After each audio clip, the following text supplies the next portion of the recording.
Good morning, everyone, and welcome to the City of Alpharetta's Design Review Board workshop session. Today is Friday, March 17th, 2023. I'm going to turn it over to Brett, and he's going to run through our applications that we'll be hearing from during our public hearing that will start around 9 o'clock this morning. So, Brett. Good morning. First on the agenda, we have Tower Car Wash coming back. Brought back basically the building that we talked about last month. I did leave last month's packet in there just for reference too, but if you scroll towards the end, you'll see the new landscape plan where they did do some enhancements above the wall, also added red leaf hollies on the Mansell Road side, kind of between the existing trees. So that'll make for a nice break. We talked about something to break up that side of the building over there, so make for a nice break. The last few pictures then, there's some pictures in your packet. We asked for what the pay station, roof cover, and then there was questions about trash cans, vacuums, different things like that. So there's a picture of that stand there where you can see that they're all attached to each of the columns. And then the vacuum station is the last one. Okay. Some signage. And then you've got a road view where you can see on the top screen there, if you're down on page L003, where you can see that they've inserted those enhancement plantings. Okay, so last month we did a cursory review of the site and the landscape, because I know they had to go before the Board of Zoning Appeals. Yes, and they were approved last night with no changes that would condition your board. Okay, very good. And then we still got exterior elevations and materials to approve. Right. And then I guess signage too, or is that going to be? We don't have to do signage. Right. They've got a lot in the packet that doesn't even. I mean, I can do signage myself, or we can look at it if you guys Either want way. to. We had comments on the monument sign. We did have comments on the monument sign, is like what to they do with it. addressed Yeah. So Okay. then we're going to go to off leash. Correct. Yes. Off leash is next. Off leash ran into some soil issues and has gone to reusing the existing building. They're going soon in front of City Council to remove a couple conditions that they had and ask for to reuse the building. So that hasn't happened yet. However, we wanted them to come to you guys, see what you thought of the building, and if you're so inclined, you can approve it all the way around. And then if anything would change at, excuse me, at City Council, staff will decide whether we think it needs to come back to you guys after that, or if it'll just continue on and go to plan review. So whatever approvals we do today is obviously contingent upon City Council Yes. approval of the new plan. Yeah, we don't need to make the motions have that in it, Okay. but it is contingent It's a on given. City Council. Yeah. And there were council conditions last time, right? Some of them probably still apply. No, not really. None of them apply here? Yeah, yeah. So a lot of it was the Old Milton Parkway side, which now they've moved, as you'll see in the new site plan, they've moved that away from Old Milton. So it's actually the outdoor park area is farther away from Old Milton. They did have some council conditions like moving the building forward, stuff like that. Obviously, that's up for debate. Staff thinks, and I sent the plan over to the city consultant for architecture. Everybody is on board. The building looks really nice. Actually, it might fit the corner nicer than what, not that the other design was bad, but just feels like the corner. I wish we could have got this building up front, but that's here nor there. So that's that. Lighting changed a little bit, so there's a new lighting plan in there. No issues with it, but it changed. And then you'll get down and you'll see the elevations. Excuse me.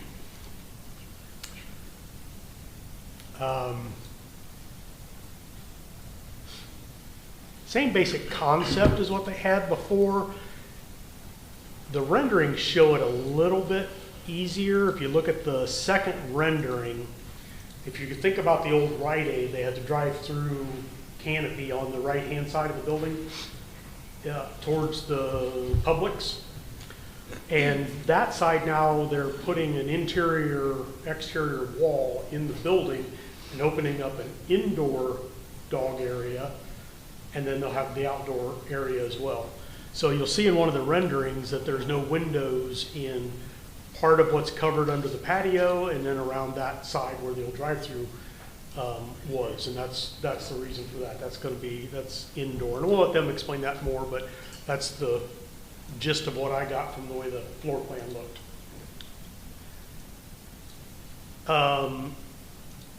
Really like we kind of talked when they had that barn structure to bring in a heavy timber feel, because it just felt like that would line up with everything, so that it looks like have worked on some sort of a heavy timber ceiling feel in the patio area, which I think ties in nice with the steel brackets above the windows, or steel lintels above the windows and things. So I think it works pretty nice.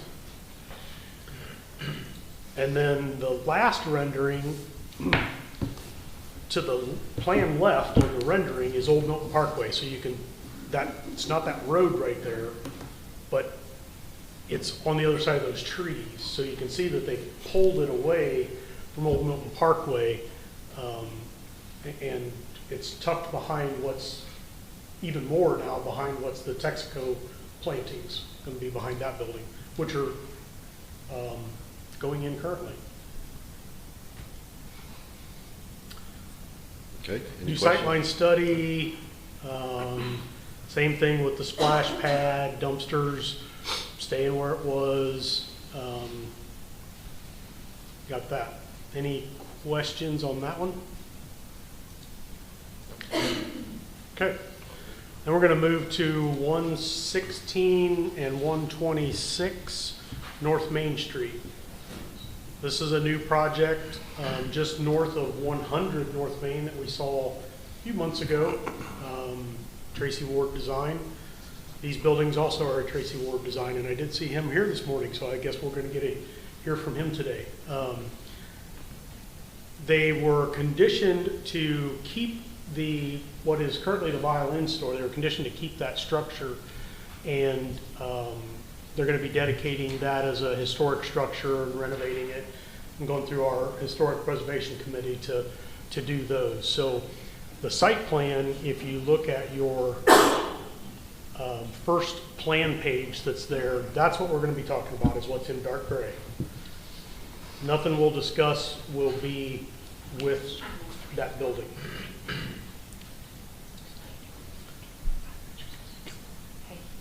So they're doing 2 4-story buildings. The front building will be retail and office, possibly restaurant. Second building, which sits behind it, away from Highway 9, will be office and residential. It's going to have at least 4 residential units in it, with residential terrace level on top, on the roof. So that'll be exciting. Maybe one of you can talk to Tracy or somebody today about, go ahead and just sign you Put one our up. deposit down? Yeah, just go ahead. I'm sure they would probably take it. So we'll scroll through that. So we will do site plan. There's landscaping in here. that's the boring stuff, I think. Sorry, Mr. Corporal. We'll get down to the plans. Those are the fun, pretty pictures. Ohio State. And my iPad's still waiting, so bear with me just a second. Any council conditions, Brett, on this one, this application? I know, I'm sure they had to get a height variance. There are a couple council conditions. They did not need a variance. I'll look those up. I thought I put them in the packet, but I'll look those up. Not much that would deal with you guys. So the first rendering page, you can see, I think, is a really good view. You get a good feel of how 100 ties in with these two buildings. And they're, it appears anyway by the renderings, staff's hoping that materials are all different. The design's a little bit different on each of the three buildings. I just think it's a nice feel for that intersection. It's really gonna change that Cumming Street intersection right there. It's gonna make it, it's gonna make a huge spot right there. Some stuff tying it together. The buildings, as you can see, the front building has the kind of the banding. Not an architect, so I don't know the exact verbiage there, but it's kind of that banding feel that 100 has. So you got some continuity there. Window mullions very much the same, although different window patterns from 100. So that's nice. Next one down, you go down to the rear building. Some great coloration there. Hoping it's not the really dark brown brick buildings that we've already got a couple. But we'll see when that comes to materials. I think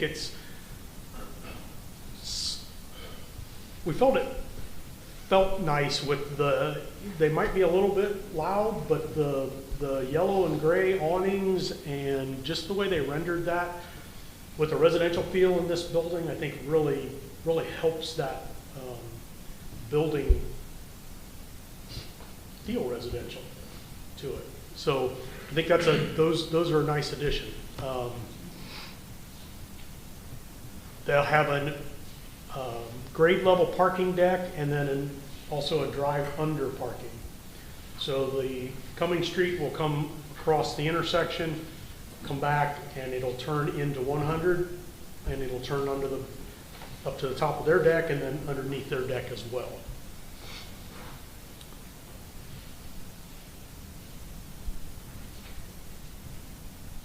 There's a couple things that I think we need to work through a little bit on site plan. We do need a pedestrian connection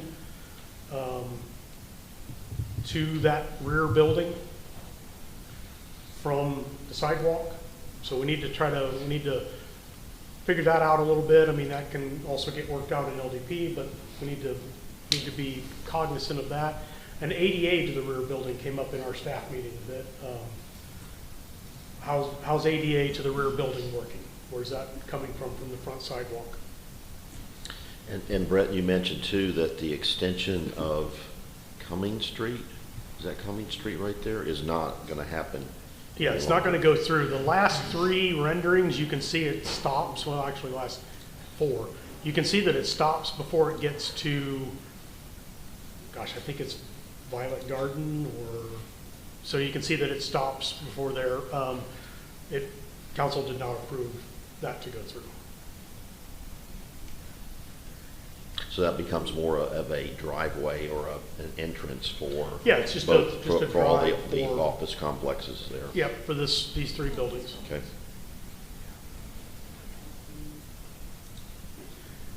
Yeah, there is the very last picture in your packet, right after the renderings, is the council conditions for you guys.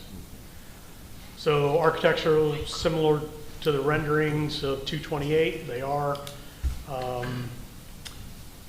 Historic building 126, limited to office or restaurant. We're not, or 116, I mean, that's the little building. And I left 7 in there so you guys can see where that got conditioned over to the Historic Preservation Committee. Parking deck, it's got some things, decorative lighting, and the streetscape.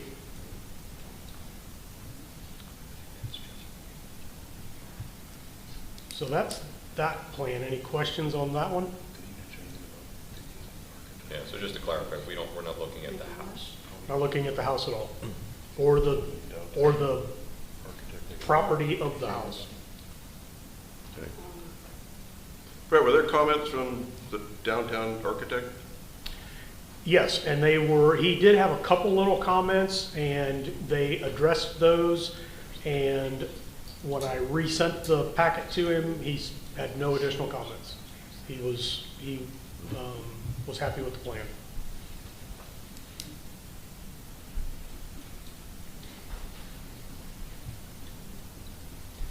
Okay. Any The next questions? one in your packet was deferred by applicant, so we'll talk about that hopefully next month. That's a dentist office and retail building, new build beside the Waffle House on Old Milton, out in front of the the NFL memory facility. So they deferred that yesterday, so we'll skip through that one. And we'll get down to, eventually there's a lot of that packet. We'll get down to Del Bar Old Milton. Del Bar Old Milton is the restaurant that's been many, many things. Come on, packet, there we go.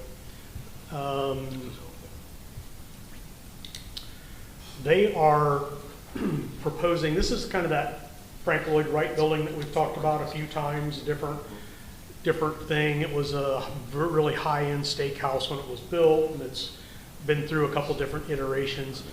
Really the only thing they're doing to this one now is they want to enclose the current patio. The current patio is planned right on your elevations, and it's to the right-hand side of the main entrance. If you've been there, it's a little bit sunken. There was a water feature on the left, and then this was a little bit of a sunken patio on the right. And they want to enclose that and make it a little more user-friendly year-round. And then they added a skylight inside to open up some light and give a fresh look inside. And they did a greenhouse type structure on the roof. You can see it here in a couple of the elevations. Got a gabled roof on the greenhouse itself. They did that for a skylight. That's already there. I'm not sure what your thoughts are on that.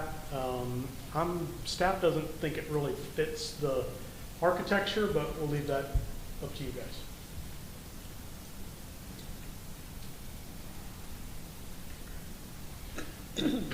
So we've got the outdoor patio and then the Outdoor sky- patio and the skylight. Skylight, yep. Okay, for And that's it. Del Bar. All right, any questions on that one? All right, well, let's adjourn the workshop session this morning. Wow, oops, sorry about that. That's loud. The room is smaller.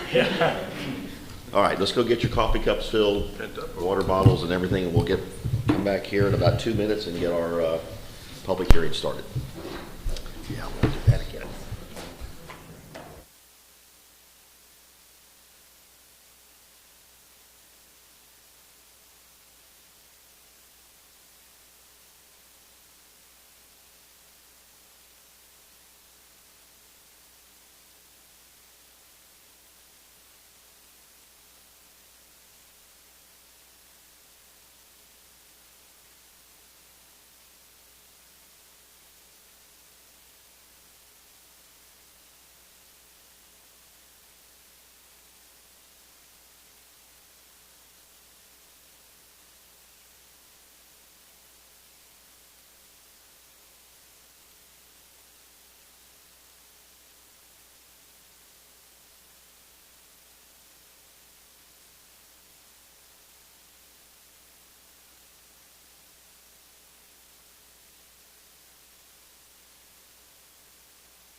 gold green suit.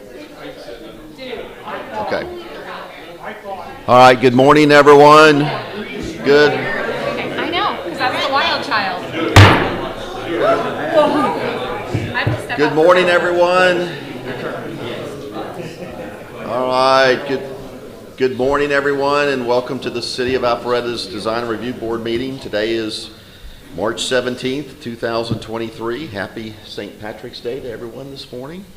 A gentle reminder, since we're in closer quarters than normal, if you'll make sure your electronic devices are silenced for us, please. Our first order of business is roll call, and it looks like everybody's here this morning, so thank you for being here this morning. All right, let's stand. We'll turn and face the flag and have the Pledge of Allegiance, please. I pledge allegiance to the flag of the United States of America and to the republic for which it stands, one nation, under God, indivisible, with liberty and justice for all. Okay, thank you for that. Next item, anything from staff this morning? I'm looking over at Brett and Tracy. Anything? I don't think we have anything from staff today. Okay, very good. All right. Any items from board members this morning? Anything from board members this morning? It's very green in here, except for the Irish board members. I think Is it green or is it blue? Depends if you're colorblind. if we squint, I think it turns to. I think we've all got some Irish in us somewhere along the line, so to speak. So. I want to take a minute to thank all the applicants this morning in advance, because I know we don't have the technology that we normally do like we have when we're across at City Council chambers. So thank you for your extra preparation that you've done this morning, the boards that you're bringing in. It may take us a little bit longer this morning as we go through each application, so bear with us. But thank you for being here this morning, and thank you for being prepared. I do want to take a minute or a moment to say very sorry to hear about Mr. Owens and his wife and his family. So our thoughts and prayers are with you. And let's just take a moment of silence to think about, remember Richard Owens and his family. All right, thank you for that. Appreciate that.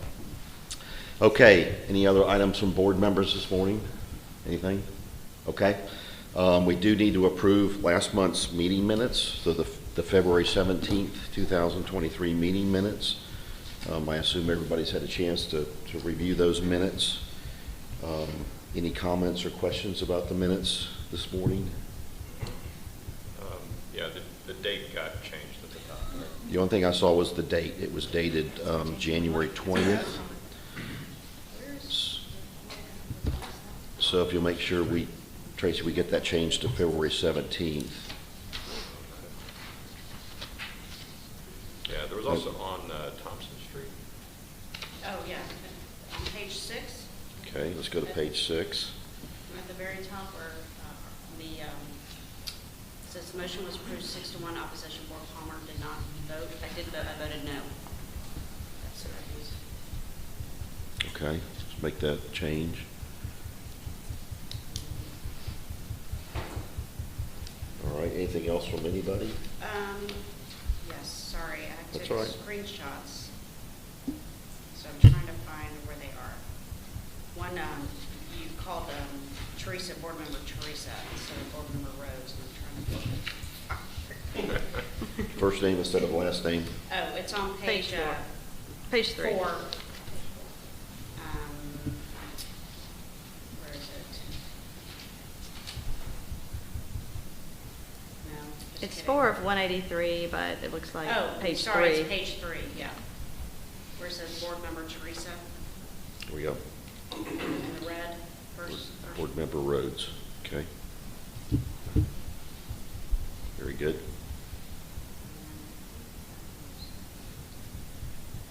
Okay, anything else? Nothing from me. Oh, sorry. There was one more. On page 4. Sorry, I shouldn't take screenshots. On the last thing where where it, or in the red, board member Corporal offered a motion to defer landscaping. At the last full line, it says landscaping along the right of way. RIGHT, right of way. And that's Okay. it. That's it. So. Okay, very good. Anything else from board members? I think we can still go ahead and approve the meeting minutes with those changes. Somebody want? Sure, I'll make a motion that we approve the meeting minutes from February 17th with the changes noted today. End of motion. Second. Okay, we have a motion by Ms. Rocco, a second by Ms. Rhodes. Any comments or questions about the motion on the floor? There being none, I'll call for a vote. All in favor of approving the February 17th, 2023 City of Alpharetta's Design Review Board meeting minutes, please raise your hand. 1, 2, 3, 4, 5, 6, 7. All opposed? No opposition. Motion passes 7-0. Okay, very good. Thank you for that. All right, our first applicant this morning, and we heard from them last month, is Caliber Car Wash.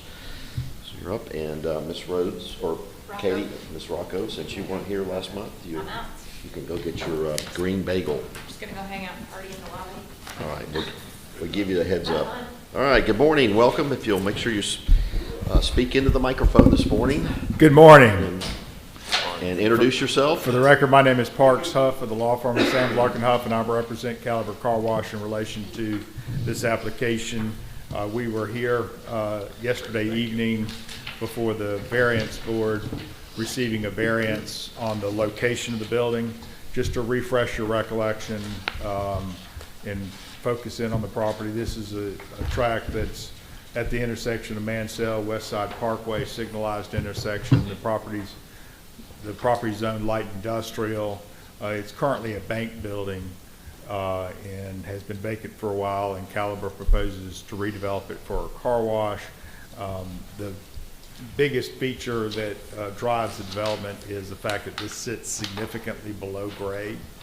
There's a retaining wall at the intersection area, and the site sits 10 plus feet below grade. So we also have shared access points on both West Side Parkway and Mansell Road. So there's not much we can do with the grades because those have to tie into the existing conditions. And so it was the staff recommendation as we went through this to move the building forward, and that puts the vacuums behind, creates better stacking so you don't have any backup on Mansell Road, and just had a better flow. So last time you challenged us to come back with some changes to the landscape plan, a little more detail on the architecture. So without further ado, I'm going to have the landscape architect come up here and explain the changes that he's made, but he's made significant changes that address the comments from last time, visibility on both roadways and the trash dumpster.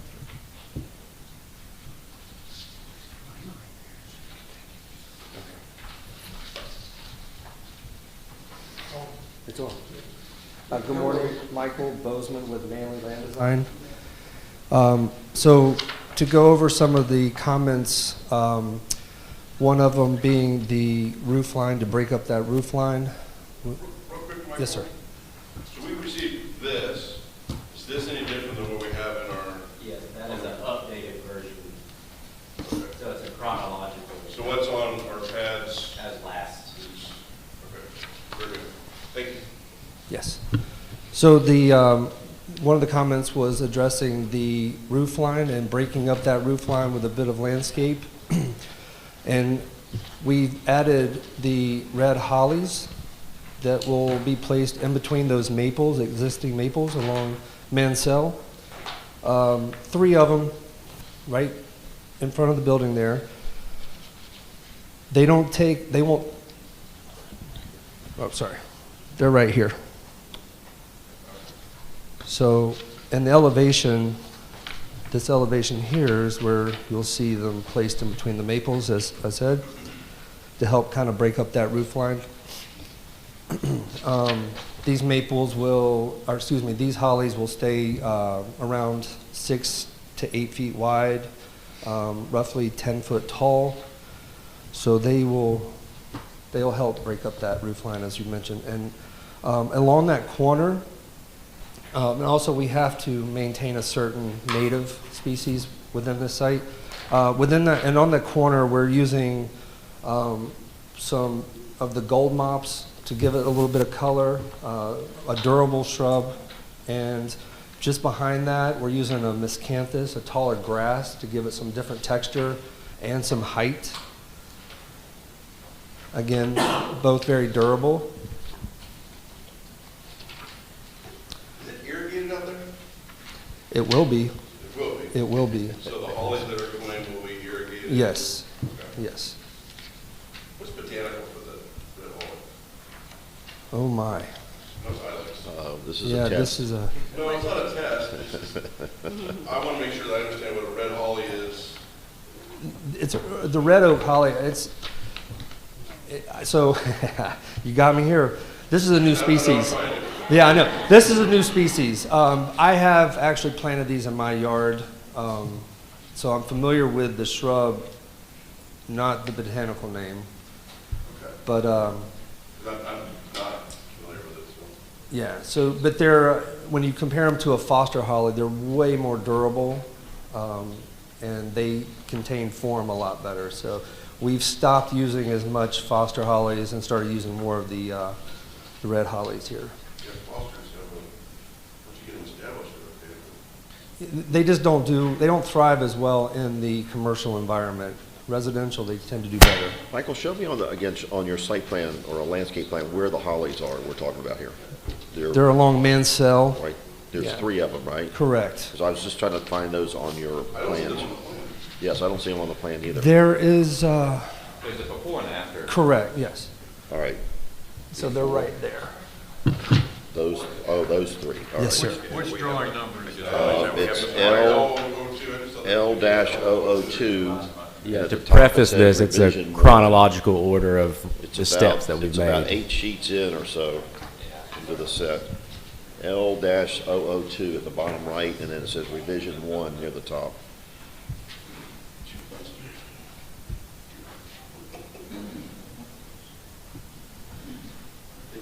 I can't read this. Do you know which kind of red holly it is, by chance? Oak leaf? Oh, okay, there you go. Or Oakland, or Oakleaf? Oak leaf. I can't read the plan list because it's funny. On the black and white one, she did it later. Just reading that. They are hard to read. Oh, yeah. Oh, look at that. There you go. They do have the botanical name on it. Third from the top, if it's the same. Ilex. Is it the same as your? Marijuana. Oh, that's a different That's picture. an English holly. I don't see a red holly. Yeah, it's something leaf red holly. What I'm after is, so I'm not familiar with it. And then I just want to make sure that with the maples that are out there, that this will do well in between them. That's why I was asking about the irrigation. Yes. And Those maples are far enough apart that when the contractor goes to dig those holes, they'll be fine. They'll do mighty fine.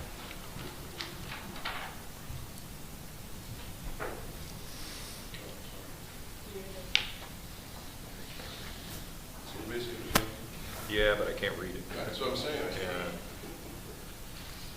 Okay. I'll tell you what, while you're doing that, while everybody's looking at that, I'm going to read the conditions, the Board of Zoning Appeals conditions that were, these are from last night, right, Tracy? Okay. Let me just read these out for the record as well. Let's see. Yeah, I'm just trying to figure out the botanical name for it so I can look it up. Ilex, it's Conaf, C-O-N-A-F. Oh, I said, Ilex I X, said coral, I was close. which just comes out as oak leaf holly, and then it says oak leaf red holly. Right, that's the same. Where are you getting them from? These can come from M&I, they can come from Site One.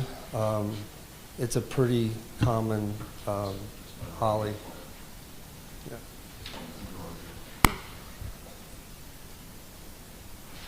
Okay, you can keep going. I'll tell you what, while we're getting started here, I'm going to read the conditions that came out of the Board of Zoning Appeals from last night. And there are 5 conditions, so let me read those out loud. The first one is site layout shall be permitted as depicted on the plans prepared by Carter Harker Road Group dated 12/27/22 and with a 32.5-foot front setback along Mansell Road. Number 2 is building shall have the appearance of a 25-foot tall structure and shall be substantially similar to the elevations depicting a gray roof and prepared by Alex Rush Architects dated 1/23/23 with final approval by DRB. Landscaping shall be substantially similar to the landscape plan prepared by Manley Land Design dated 1/27/23 with final approval by DRB. Number 4, developer shall access site landscaping and assess, I'm sorry, I need to zoom in here. Assess site landscaping and replace dead, dying, or missing landscape material. And then item number 5, developer shall plant additional shrubs and ornamental grasses in the landscape strip along Mansell Road and West Side Parkway. These plantings shall be installed near the highest ground elevations to provide additional site screening as approved by DRB. So, okay. Very good. All right. Let me make a comment about that, Holly. The space that it's going to be needing to fill up is appropriate. I'm very pleased that it's a type of American holly and not the other varieties that we have that are just hither and yon. One condition we would somehow want to see followed is that they not be sheared, because crews that go out there with all their mechanical equipment see a holly or anything evergreen and they just say, well, it's time for us to just cut it, because that's why we're out here. That's not the case. You got space in here for the size of that tree to not touch it and not ruin it and not turn it into something, a column or a pyramid. So if there's a way that we can pursue that, that'd be very important. Well, to that point, I was thinking the same thing, is if we condition it in this, that gives David Shostak, that gives code enforcement the teeth to go out there to meet with the landowner or whoever's doing the maintenance and tell them not to do it. If it's not in the motion, that gives those guys no teeth to monitor the maintenance of it. Yeah, not that it wouldn't happen. Yeah, And exactly. we notice it afterwards, but, because we're the same way, we don't really know each thing. So it'll take somebody, bringing it to our attention or remembering that, hey, those weren't supposed to be that way. But then that does give code enforcement the ability to go back and say, well, it's in your condition. Sorry, but you're going to have to replace it.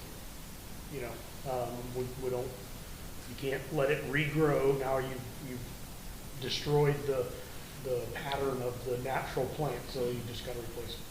So yeah, that does give us more enforcement ability. Not that it won't happen.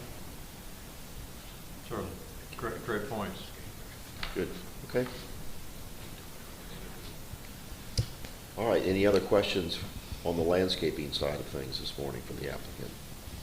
Well, I know that there was one other comment about screening the dumpster enclosure a bit more. Yes. So we replaced the dwarf Yopon hollies for the shamrock inkberries, which get around 5 foot tall. We didn't want to put anything that would get into the canopy of that tree, so there is going to be a little window there, but I believe the brick facade of that dumpster enclosure will be nice. And just for a refresher, would you point out the dumpster location Yes. on the site plan? This area right here. Okay. All right, very good. Okay, any other questions for the applicant this morning on landscaping? All right, then let's go to, let's see, what's next in our package? Elevations? Let's go talk about the elevations then. Dustin Duval with Alex Roush Architects. And the elevations, as your packet has the order of the presentation that was last month with the addition behind each sheet of what the change was. So that first sheet you're looking at was the studies that we had went over about the white buildings and the roof planes.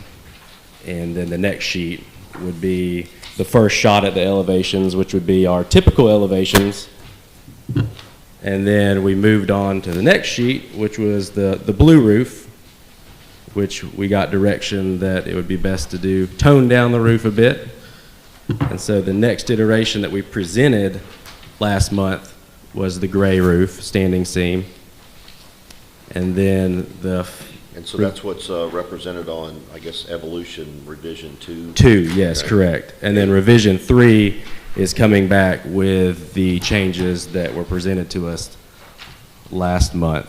That being the brick detailing, to kind of break down the scale of the building. I believe Mr. Owens was the one who had mentioned that, to try to give it some brick banding, and then also some detailing above all of the openings, some soldier coursing. And then one of the other items was the windows, to tint the windows because the equipment in there may not be desirable to look at. So we've called for tinted windows in the finished schedule and shown them in the elevation. One of the other questions was the dumpster enclosure. So we went ahead and added the dumpster enclosure. That is going to be the same type brick as what the building is, so it will match.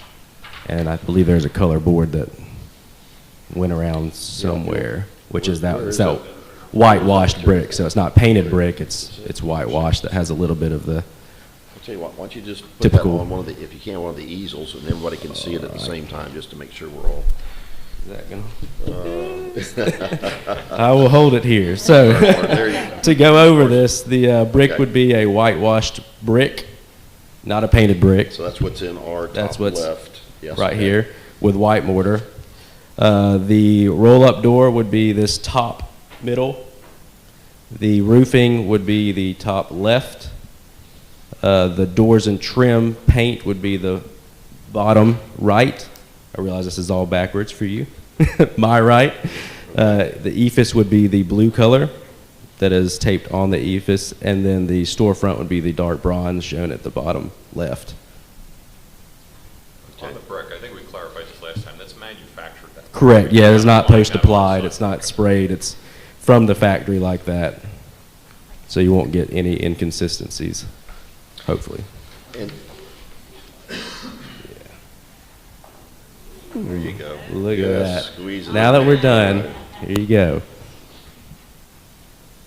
Any questions on the materials? Just share with us again, you said you did some brick banding. It's kind of hard to see on the rendered elevation, so how did you do that, or what does it kinda look Correct. like? So this one may be a better image here. So this bottom right one, you can see the soldier course banding Okay. here, and then at the eave height on the top, and then the above the windows and openings, we've done a soldier course as well. All right. And I can, if it's easier to see, I can do a little show and tell situation. That's probably good. Yeah. Okay.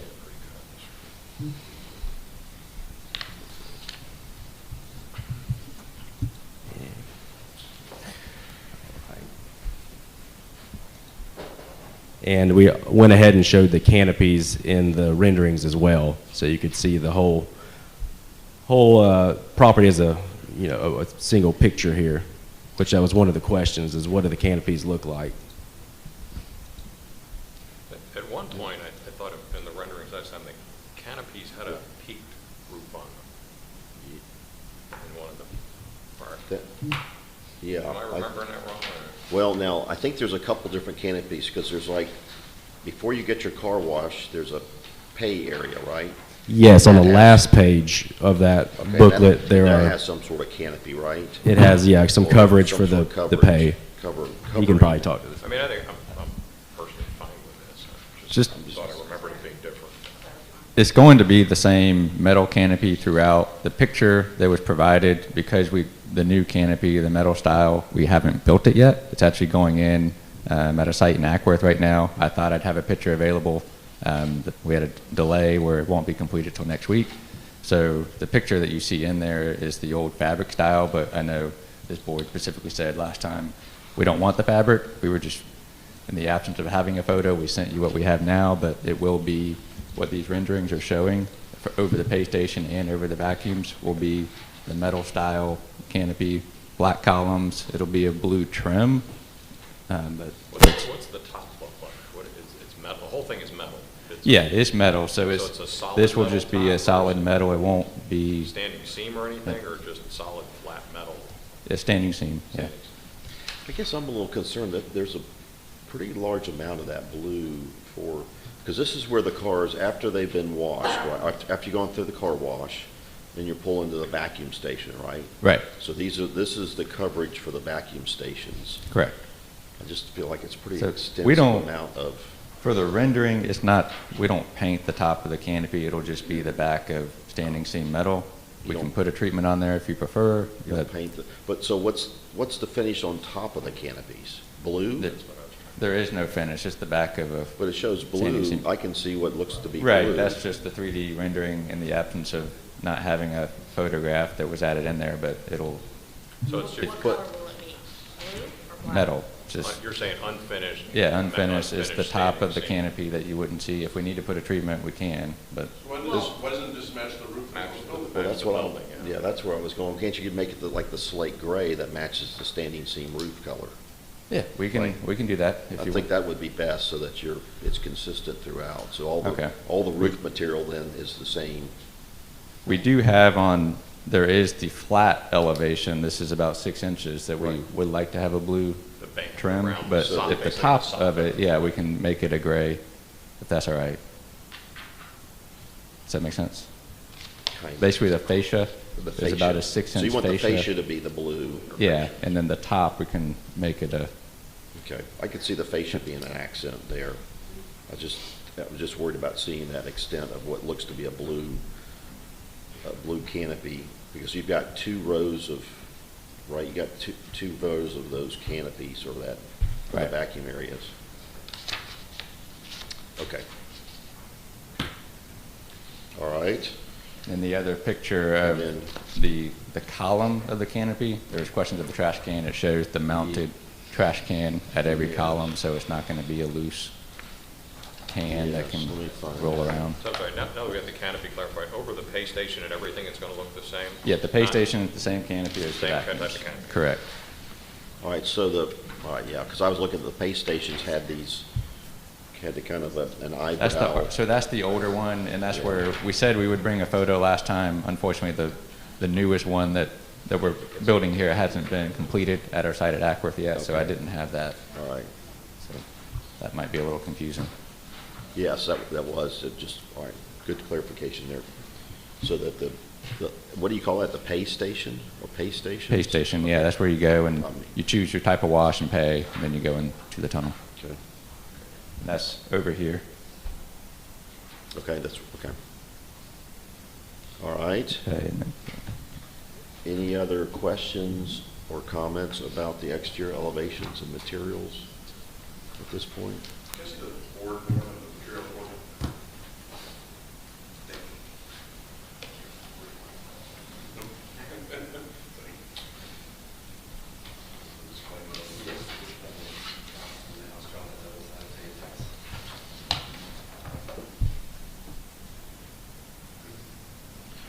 You know, James, I'm used to having a clock somewhere in the room. Is there one in here? Never mind. Okay. No, I'm good. All is good. Okay, any other questions?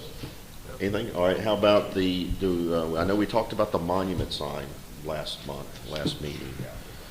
Let's take a quick look at that.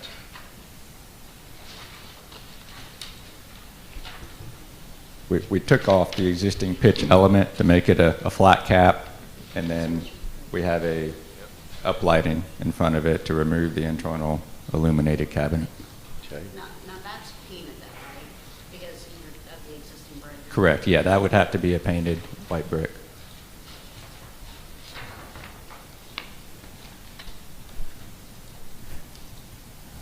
We can try the whitewash application if you prefer, but Well, do you think a whitewash would get closer to the? it would, I just don't know how it'll perform the actual install. I'm gun shy over having people site apply whitewash or lime wash. Well, I guess the We've had worst- some bad applications. Well, it is just a monument sign, and there's not a whole lot Yeah. of brick, but, I mean, I guess you could try to whitewash it. If worst case, then you just have to paint it. I mean, What do you think, Brett? I think just paint it. Yeah, I- I Okay. agree. All right, My suggestion would be to leave the signage alone, though. Leave it You alone. can talk about the base, but the signage needs a little work. It could be better. We don't need. The actual sign part, He said that, yeah, okay. okay. that, Yeah. yeah, that denies didn't do you any favors there. That, we can talk about that later. That doesn't need to get approved here. Okay. That's our logo. That's all they put on there. It's, no, the logo's fine, it's just the way they did it. A digital print on there just is, I mean, that's like, Okay. Talk about some depth, perhaps. Okay. yeah, yeah. All right. All right. That'll be between applicant and staff. And you're Yeah. gonna be building signs too? Yeah. I'll take care of that and the building signs, yeah. Yep. But I think you should put your, I think you should do a motion for the structure of the monument signs. Oh, Okay, and then the only other thing I see is the site lighting, the photometric study. Correct. That should be the, And that was in our, and then the, what we did last month. right, None of that changed. okay. And then the only other thing that we haven't gone over would be the elevations at the bottom, showing the signage placed on the elevations. Building signage, that is. Yeah, and then that will be that'll be handled by staff. Okay, any other final questions for the applicant this morning from board members? All right, so we've got site plan, we've got landscaping, photometrics. yeah, was the photometrics okay? I Yes, yeah, it didn't change. It was good last month and didn't change. it didn't change, so. And There the were very, some, oh, I'm sorry. the very last sheet are the pictures we were discussing with the Oh, there we go. Okay, let's see. very last sheet of that package. Right. But looking at that last, so the With a pay disclaimer. stations.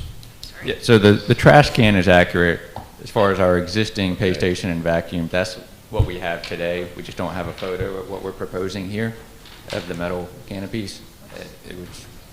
We just said we'd have a photo, so I should have just omitted it. But again, those will be the canopies will be a metal canopy with the, I'm calling it slate gray. What's the color of the roof? Where's that? It's right there on the top. I say slate gray, what's the name of it? Match- Yeah, it probably is slate gray. I can rip it off the board if you want me to. Whatever it is, just make sure we match the building roof. So this photo of the pay station, everything's the same except for the canopy is the flat metal. Right. Okay. Well, and I'm assuming the posts are probably gonna be black on Yes. the pay station as well, so. Correct. Are those not black? What's that? This is just holding Oh, the that looks canopy. like, that's the pay, that? that's this thing right here? Yeah.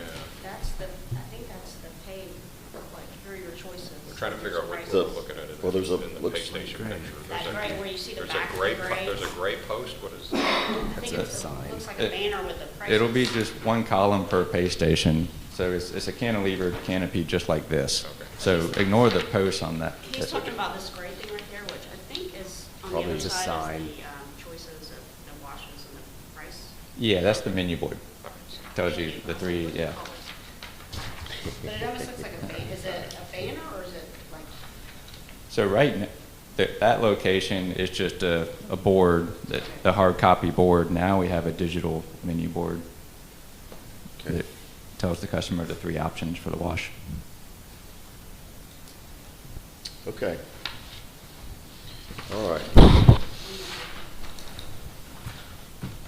Somebody want to lead us off with a? Did we approve this site plan last time? No, we didn't. We did it, it was cursory last time because they had to come before. Mr. Chairman? Yeah. Hold on a second, Richard. I'm just reminded, is there any public comment about this application? Any public comment? All right, there is none. All right. Mr. Owens. Thank you, Mr. Chairman. For our first two items for Design Review Board 230006 for Caliber Car Wash, I submit the motion that we accept the site plan. End of motion. Second. Okay, Accept or Approve it. well, it's the same definition in my Whatever in word my we want to dictionary. call it. Okay, we have a motion by Mr. Owens, a second by Ms. Palmer. Any comments or questions about the motion? There being none, I'll call for a vote. All in favor of the motion, please raise your hand. 1, 2, 3, 4, 5, 6. All opposed? No opposition. Motion passes 6-0. Okay, one down. And Mr. Chairman, for DRB number 230006, Caliber Car Wash, I submit the motion that we approve the landscape planting as presented today, with the condition that while maintaining this site, the appreciated and approved red oak leaf hollies will not be clipped and trimmed in order to take away the natural form expected of the plant. And Tracy, you don't have to write all those words, just don't whack it. No whacking of the holly. Whacking. We have Second. Okay, we have a motion by Mr. Owens, a second by Ms. Rhodes, I have a comment. and we have a new term for our dictionary, whacking. I'm going to write that one down. Yes. Something that happens in the maintenance side of things is something that's called rejuvenation pruning. And that's where they top things because it's good for the plant so that it gets rejuvenated growth and all that sort of stuff. Can we put in there that it will be maintained at its natural 14-foot tall by 8-foot tall natural growth?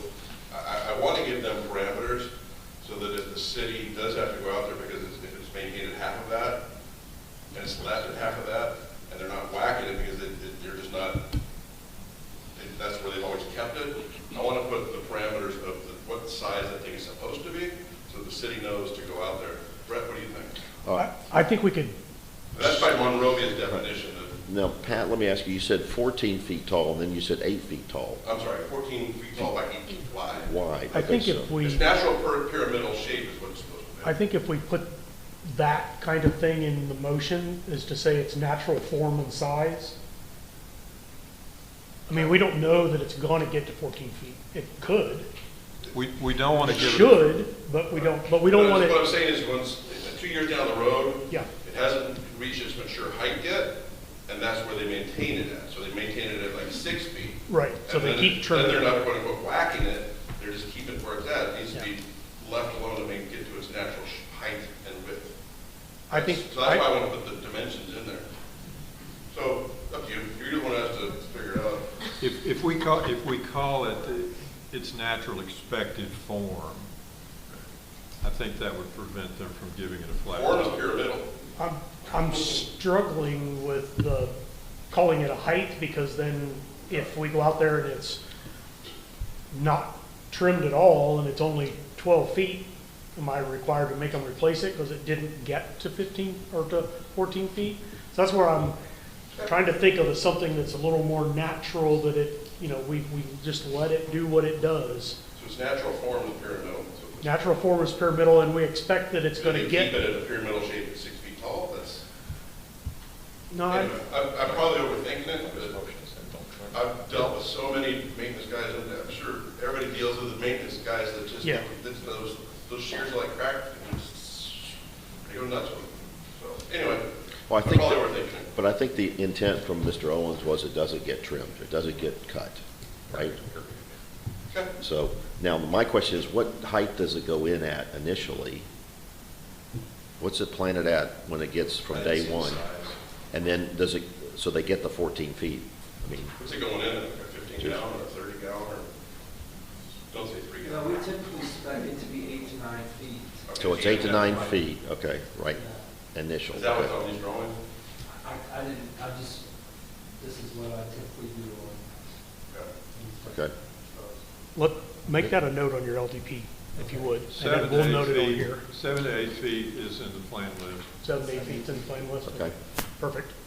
all right, very good. I think, but I do think the motion covers that they're not to cut it. right? Okay, let it grow naturally. All right, any other comments or questions about the motion?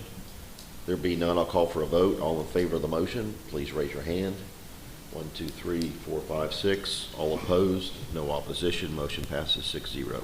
Okay? All right. Mr. Chairman, regarding DRB 230006, Caliber Car Wash, motion to approve the elevation of materials as presented today with the following conditions. The canopy roof top will be painted to match the building, and the fascia can be in blue. And the pay station canopy will match the other canopies. That's the motion.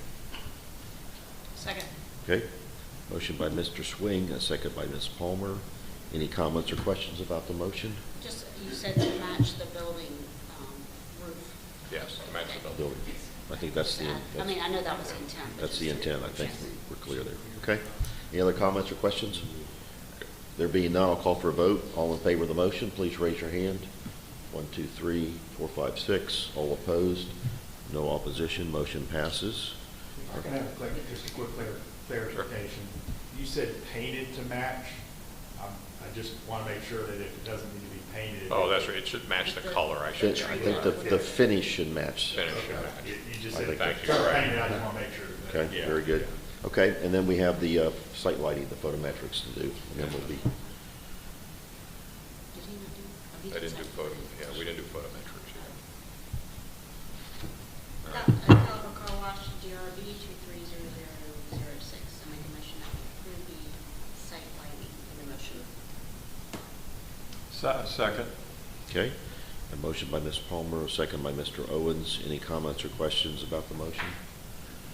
There being none, I'll call for a vote. All in favor of the motion, please raise your hand. 2, 3, 4, 5, 6. All opposed, no opposition, motion passes 6-0. All right, very good. I think Brett wanted a motion on the structure of the monument. Oh, yes, right. Mr. Chairman, Okay. Same applicant, motion to approve the structure of the monument sign as presented today with the sign itself to be approved by staff. That motion. Second. Okay, motion by Mr. Swing, a second by Ms. Rhodes. Do we need to clarify that the brick's going to be painted white? That's what the presented. That's- Okay. Yeah, that's what covers Well, that we- issue. Yeah, we had talked about the whitewashes. Okay, any other comments or questions? There being none, I'll call for a vote. All in favor of the motion, please raise your hand. 1, 2, 3, 4, 5, 6. All opposed, no opposition, motion passes 6-0. Raise your hand. Okay, very good. Thank you for your time this morning. Thanks for all your preparation and boards and everything. I know it takes some extra effort to do that. Okay, our next applicant is Off Leash. If they will come on up, come on down, come on up. The monument sign. See, and you said I was a troublemaker.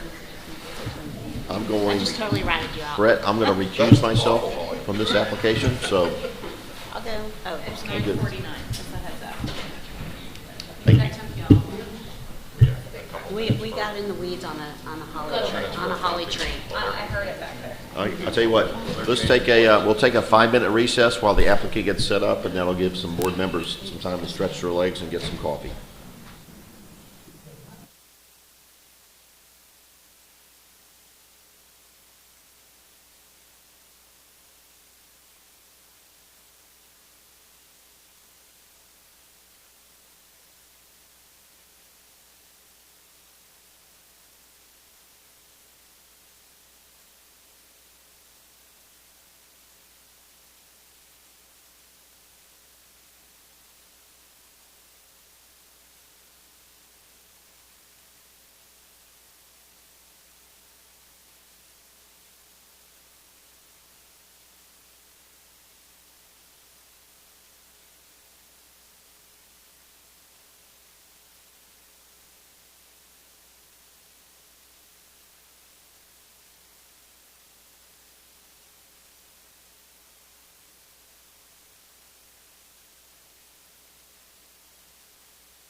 And we have Off Leash. Come on up again. Please introduce yourself and take us through your application. All right, Josh Word, architect representing Off Leash, here for fourth month in a row, I believe. Part of the family now. You're a pro I at this now. think we just enjoy hanging out with y'all. So, Oh, thanks, that's nice. no, so obviously some things have changed since the last couple times we met, where we've had to pivot the design a little bit to go back to reusing the existing structure due to some basically subgrade terranean conditions that we ran into with trying to do the new build. The site is not particularly suitable for ground-up construction outside the footprint that's already there, at least not without substantial cost. So that's kind of what brought us back to this. So I'll kind of give a brief overview of all the changes that we've done from a site and building standpoint, and then obviously if you have any questions, feel free to ask. Okay. So as you know, this is an existing Rite Aid structure. Before we were planning to demolish that. Now we are trying to modify it. So we have photographs here of the existing conditions. As you can see from the top one here, Old Milton, the corner of Old Milton and South Main, and then the other one is on Old Milton looking north. And then this would be our proposed elevation. This would be the same view as the top here, looking from the intersection east, and then that would be looking from Old Milton north. So if we could, if you could kind of orient us with the site plan, it looks like it's pretty much the same site footprint as what's there now. That's correct. So this is The red light. yes, so the plan is to use the site as much as possible in its existing state, at least in terms of arrangement. So the building would stay in its existing footprint. The parking is in its existing footprint. We would be redoing the parking lot and adding tree islands into that to be compliant with the new ordinances. And then the vacant property in the back is what we convert to the dog park portion, and then the drive-through to Norcross Street is existing. So it would just be reuse of that. So from a site, dumpsters, we're using the same dumpsters. That was previously, we were presented as reusing those to be painted to match the new brick that we were doing at the time. In this case, the whole building will be a painted application versus a new brick because so much of that material is existing. That will just be modifying it so that the parts that we'll be adding will be added to match. If you could remind me, where's the dumpsters in the top right? So the dumpster is here. There's a service drive that comes off South Main. Behind the building, it'll be tucked in between the back of the building and the dog park. So you don't really get, because of the placement of the Taco Bell building here, there's no visibility except directly down the drive. It's tucked pretty far back in there, and then from the back side, we'll be doing the same screening application that we had presented previously. So there's a wooden privacy fence on that side that's existing, right?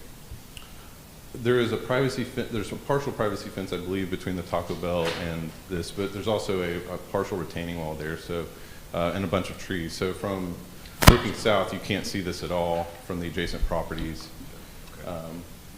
And then from the back, that's where we'll be adding our new screening, landscape screen. It's got a existing brick already around it that'll be painted to match the building, cleaned up as well, and then also the additional landscape, which I do have the landscape plan behind it. And I think you're putting new doors on it, right?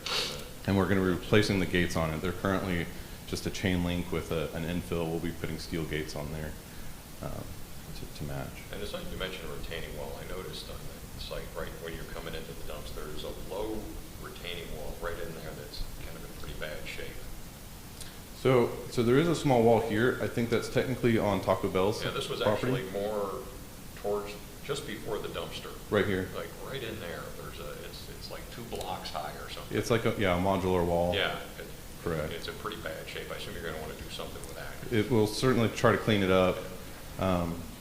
the intent wouldn't be to replace it, but a full pressure wash and cleaning of it.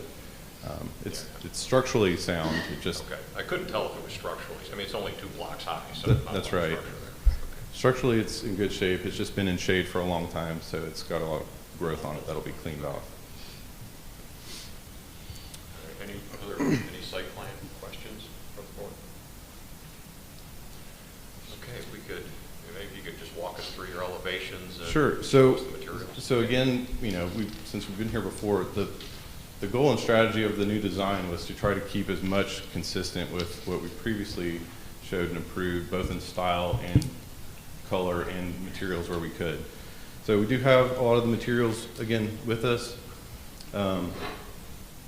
you know, that I can pass around if you'd like us to. Most of them are the same. Okay. The exception being, instead of a white brick that we had that was manufactured as white, this is a painted brick. So this is the color of paint applied to an actual brick that we would be proposing. So this says a name up here, but that was the name of the original brick. This has been painted to match our selected colors.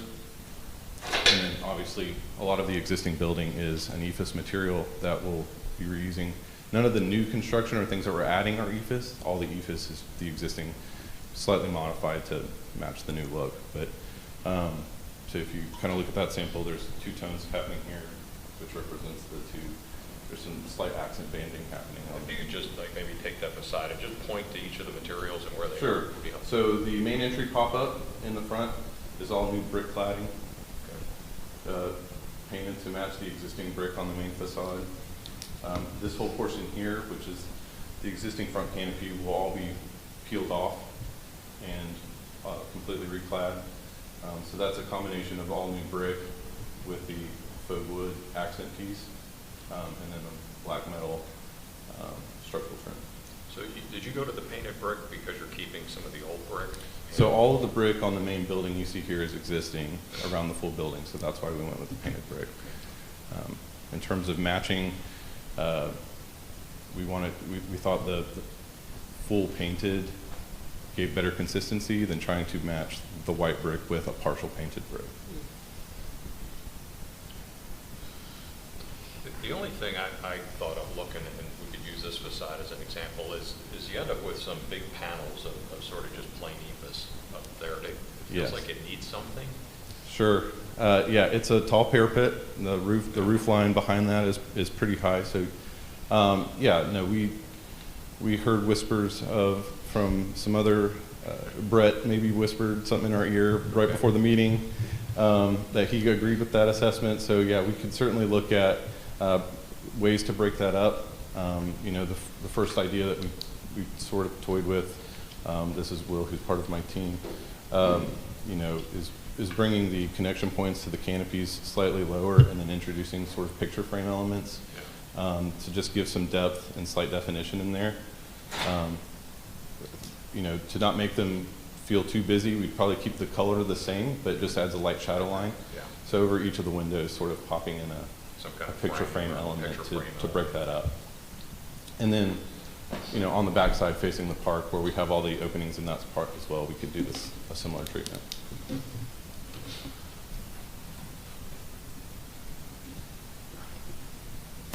And apologies if I'm standing in front of the board. No, no.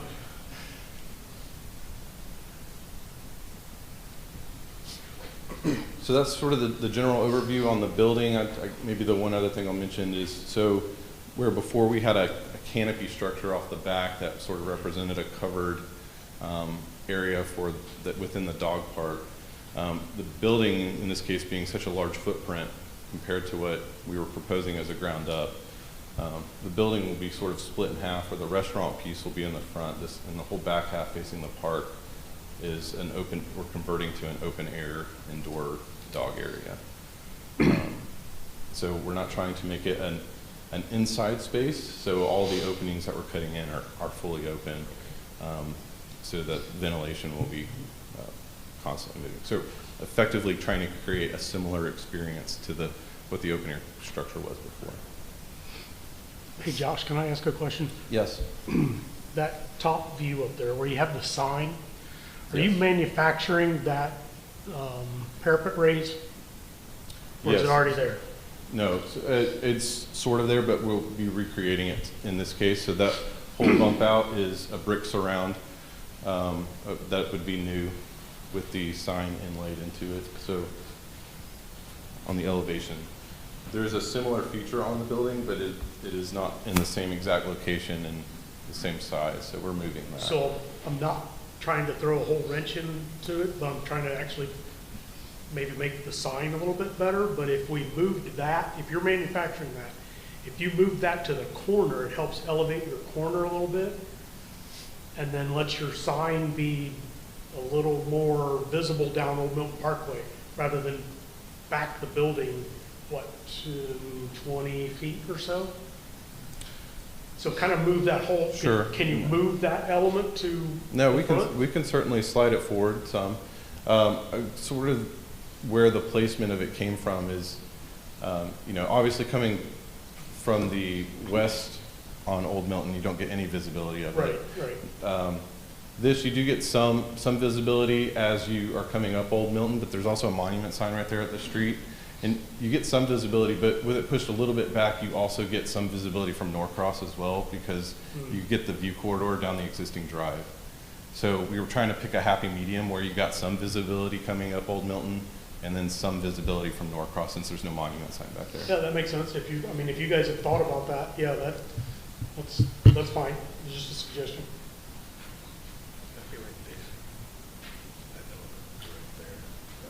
Could you, On that page. what was the question then? You want someone to point it I out. was trying to figure out on the building where that's This, at in plan view. this element? Yeah. So it is right here where, on the site plan, where it transitions to inside space to patio. It's sitting right there. So the corner of this sign right here is on the corner of the building where it transitions to interior space.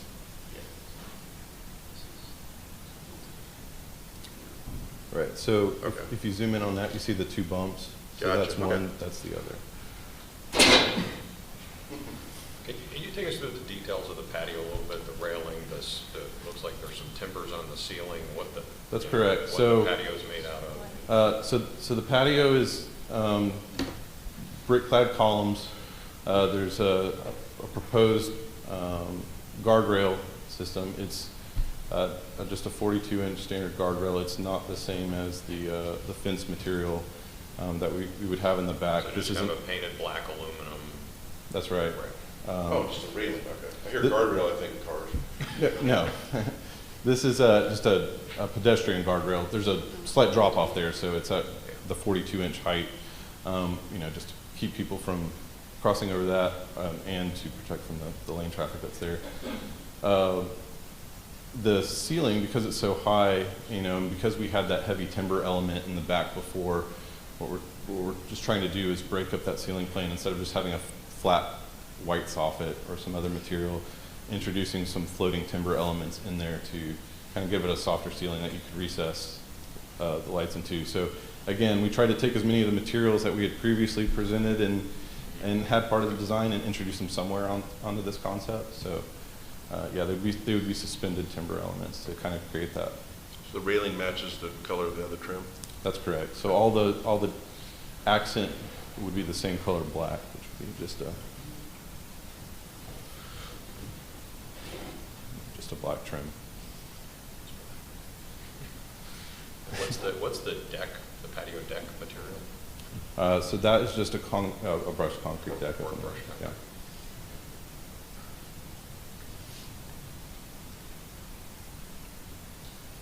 Charles, did you take the rail all the way around for the dogs, or just for consistency? Well, so the patio would be on leash dogs, so you know there wouldn't be free roaming in that. It's mostly just because we've got traffic or drive lanes kind of circling all three sides of that. Okay. It is open in the middle. It's hard to see on the rendering because of the plants in that perspective. It's opening on the front and the side, so there's currently not a gate on it, but it's sort of to just create a barrier when people are sitting on the patio. It makes you feel separate from the parking lot without being a solid wall.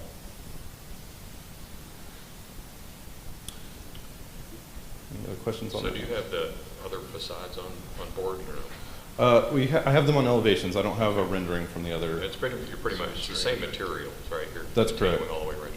Yeah, so because it's an existing building, this is the backside where the dumpster is on the service drive. This is where all our back of house stuff would be. The downspouts are, all existing. I mean, we'll be putting new ones, but that's where the existing locations and how the roof slopes currently to drain. Okay.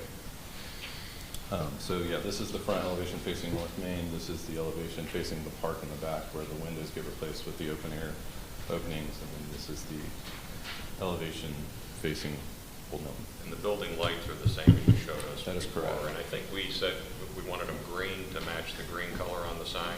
We're doing That's this, what you have. so we had presented the lights previously as the green teal, Yeah. and then the comment from the signage was to match the light color That's on the what it signage. was. So The lights were already green. It was to match the That's sign. correct. So, yeah, so the monument signs that we presented are exactly the same as what we showed last month, so that's not intended to change. You can kind of see one sort of hiding back there. The proportions of all the signage that is all meant to be exactly what we already presented before. Any other questions on elevation of materials? All right, let's see. So we did look at the signs in, I think, a good amount of detail last time, but can we just take do you have those on a board or? I don't, other than what's on the renderings. The idea was because we were leaving them exactly as we presented them before, that we weren't necessarily representing them other than to show that they're still compatible with the updated design. I don't remember, Brett, did we approve the signage last time? So we don't Yes. need a motion on signage, that was approved, okay, all right, thank you. All right, and then photometrics. So I don't have photometrics on a board. They were part of the packet that was submitted. Yeah, I was just, So the only real change in the photometrics or site lighting strategy is obviously with the existing parking lot, there was already site lights there. We'd be reusing the locations, but still replacing them with the new heads that we presented previously. And then obviously with the dog park portion shifting up and swapping places with the drive, we'd still have the same lighting or as close to the same lighting layout as we had in there before. yeah, I found it on the package, thank you. The only thing, the thing I noticed is right around those posts at the property line, there's some pretty big numbers. Like 10s and 12s, and there's a 17. So Brett, I don't know if you looked at that, you noticed that, but from the photometrics, it's some really hot spots. I don't know if it's not carried far enough to the edge of the property line in the photometrics, or.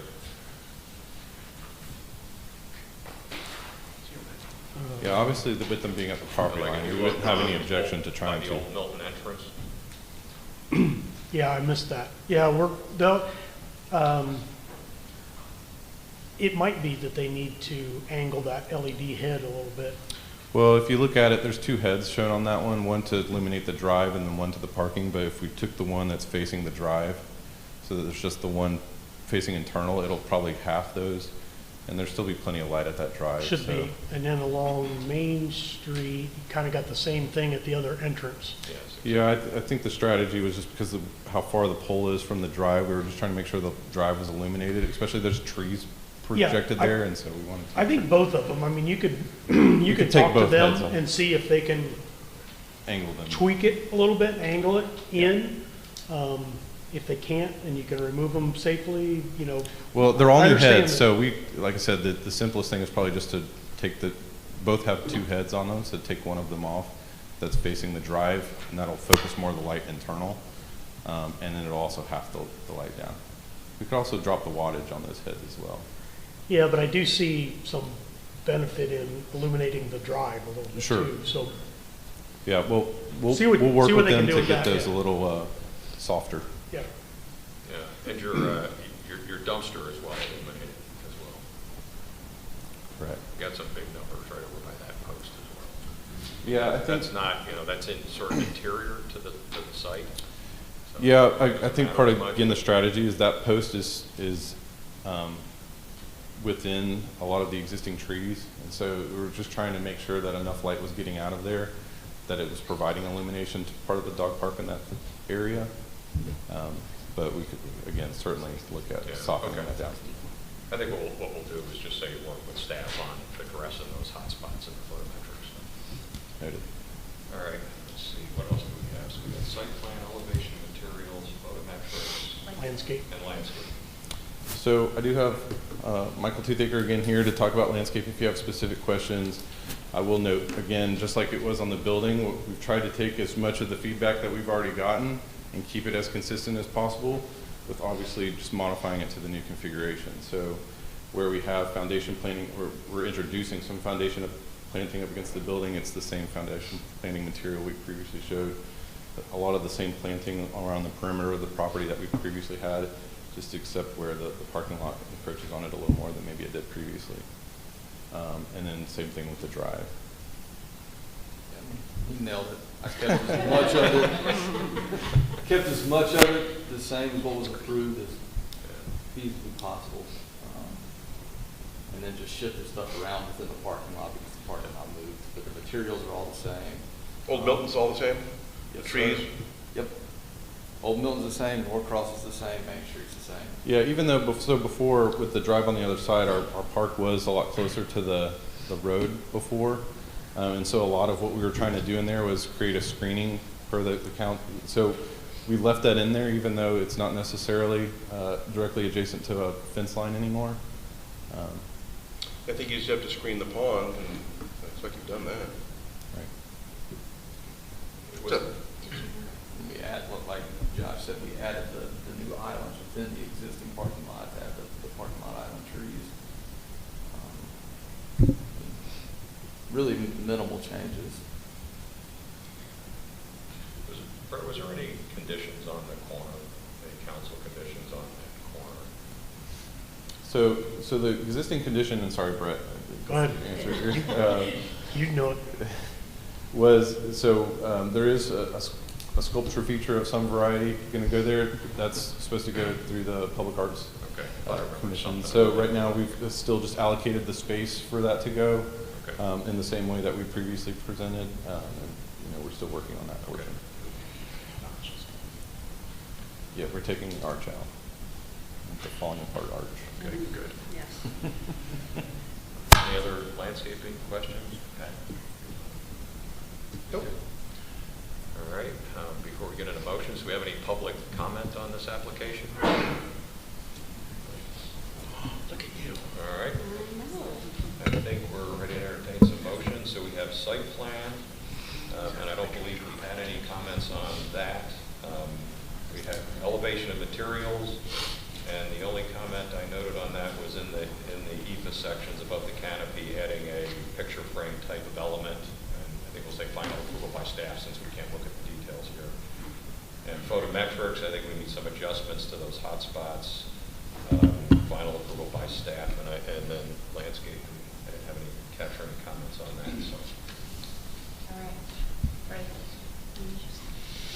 Mr. Dillon, Chairman, regarding DRB 230013, Ockley, I would like to make a motion that we approve the site plan as presented today. End of motion. Second. We have a motion by Ms. Rocco, a second by Ms. Palmer. Any further discussion on the motion? No further discussion. All in favor, please raise your hand. 1, 2, 3, 4, 5, 6. All opposed? Motion passes 6-0. Okay, I will make another motion on DRB 230013 that we approve the elevation and materials with the change, with the addition of the picture frame type of element on the ethos part, as was discussed today, with final approval by staff. End of motion. Second. Motion by Ms. Rocco, a second by Ms. Rhodes. Any further discussion on the motion? No further discussion. All in favor, please raise your hand.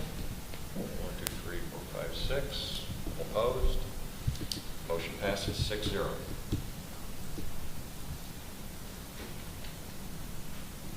DRB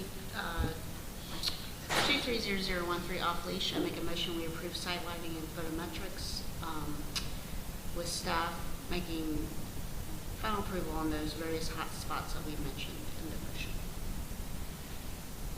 Second. There was a second. Motion by Ms. Palmer, second by Ms. Rose. Any further discussion on the motion?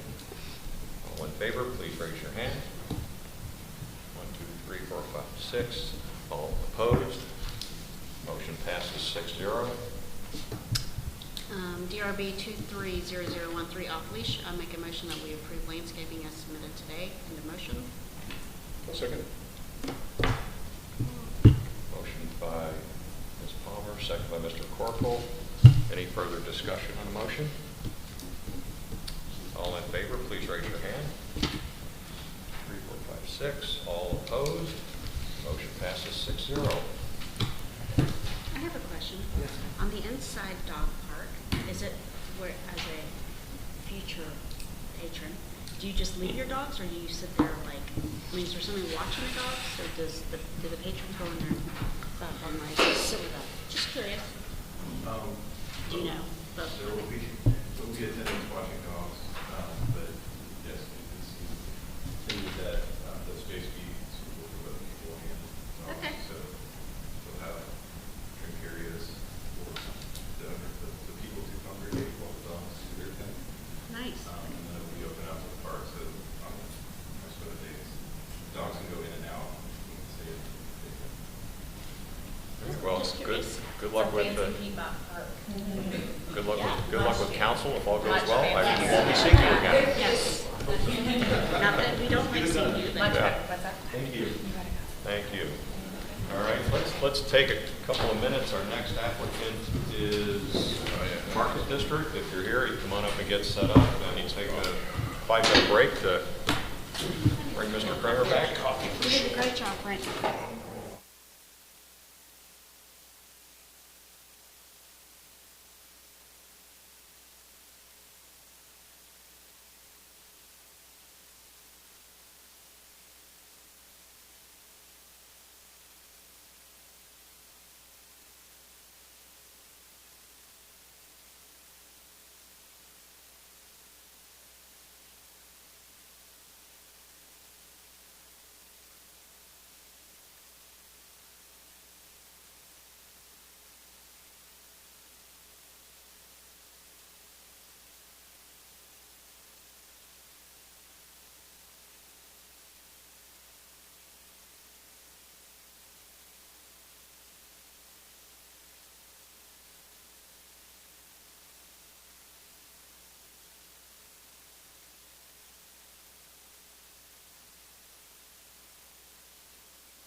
Okay, let's end our recess and get going again with our next application.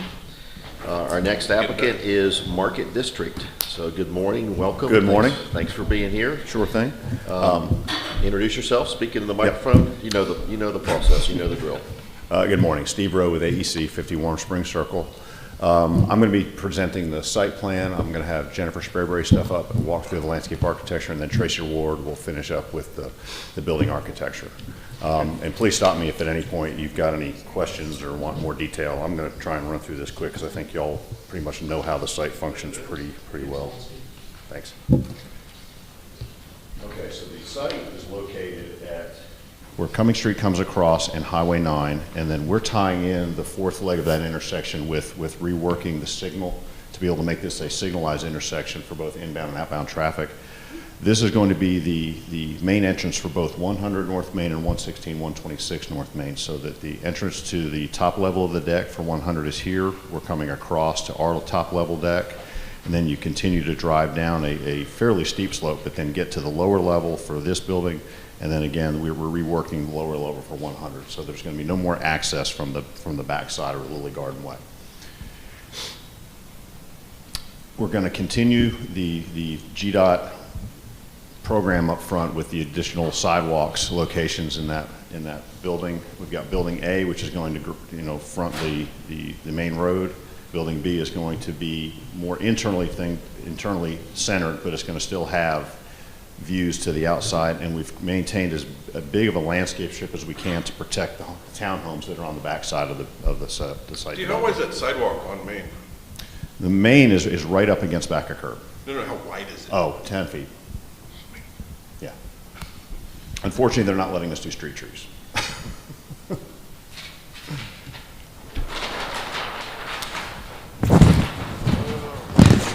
The lower level of the deck is going to be where the majority of the parking is going to be. So there's going to be 92 spaces underneath the parking deck. Everything wraps around the existing violin shop, as it's called today, but it's going to be repurposed for a different use as this project's developed.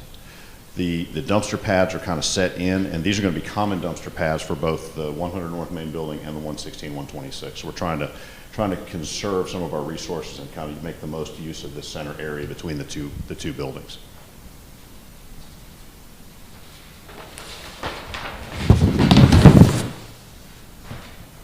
This is just preliminary grading plan. The buildings are set at about 11.5. The deck itself is at 11.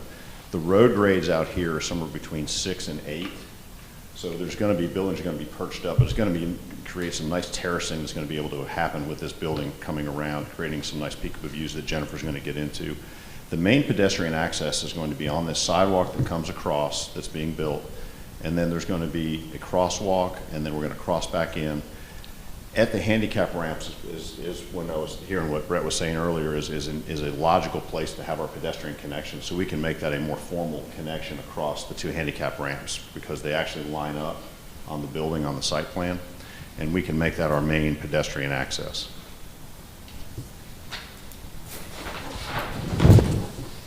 Stormwater on this one's a little difficult, but we're able to solve it by doing an underground system underneath the parking deck.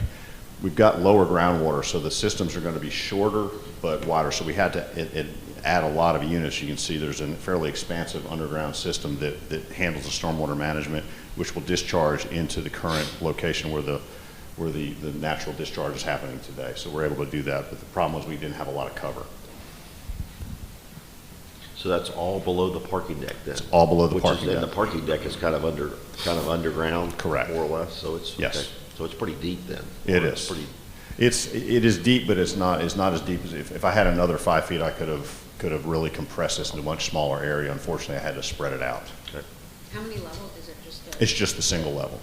And unfortunately, because the site is so small, we don't have a ramp access between the two levels. The only way to do it is to come back out to the front and top and work your way around.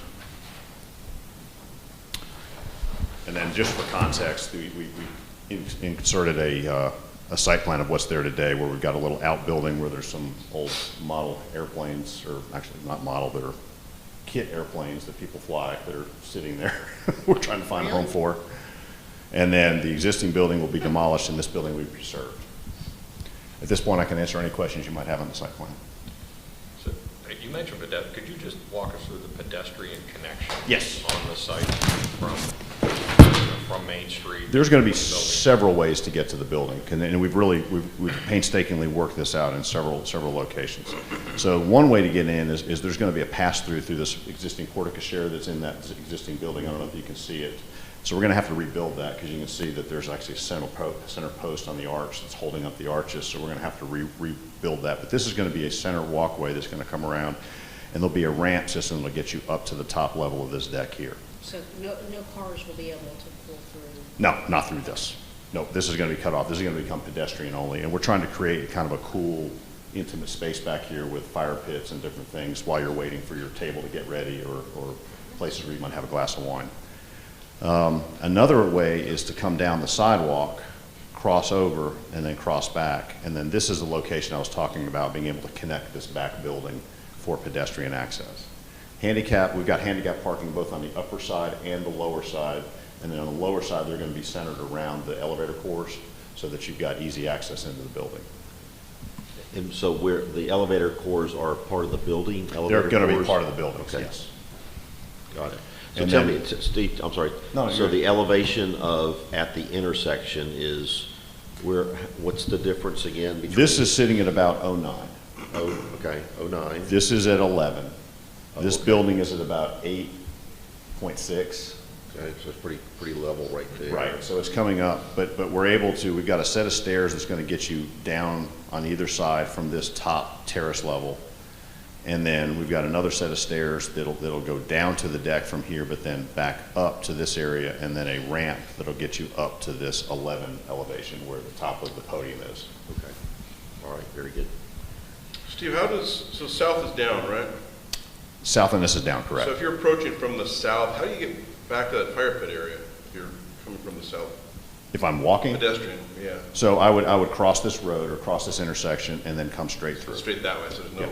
No. behind the... No, this really, because I'm having to rise this upcoming, and this building is sitting low. Okay. So we're gonna have to figure out some structural issues in this location, which we're in the process of currently.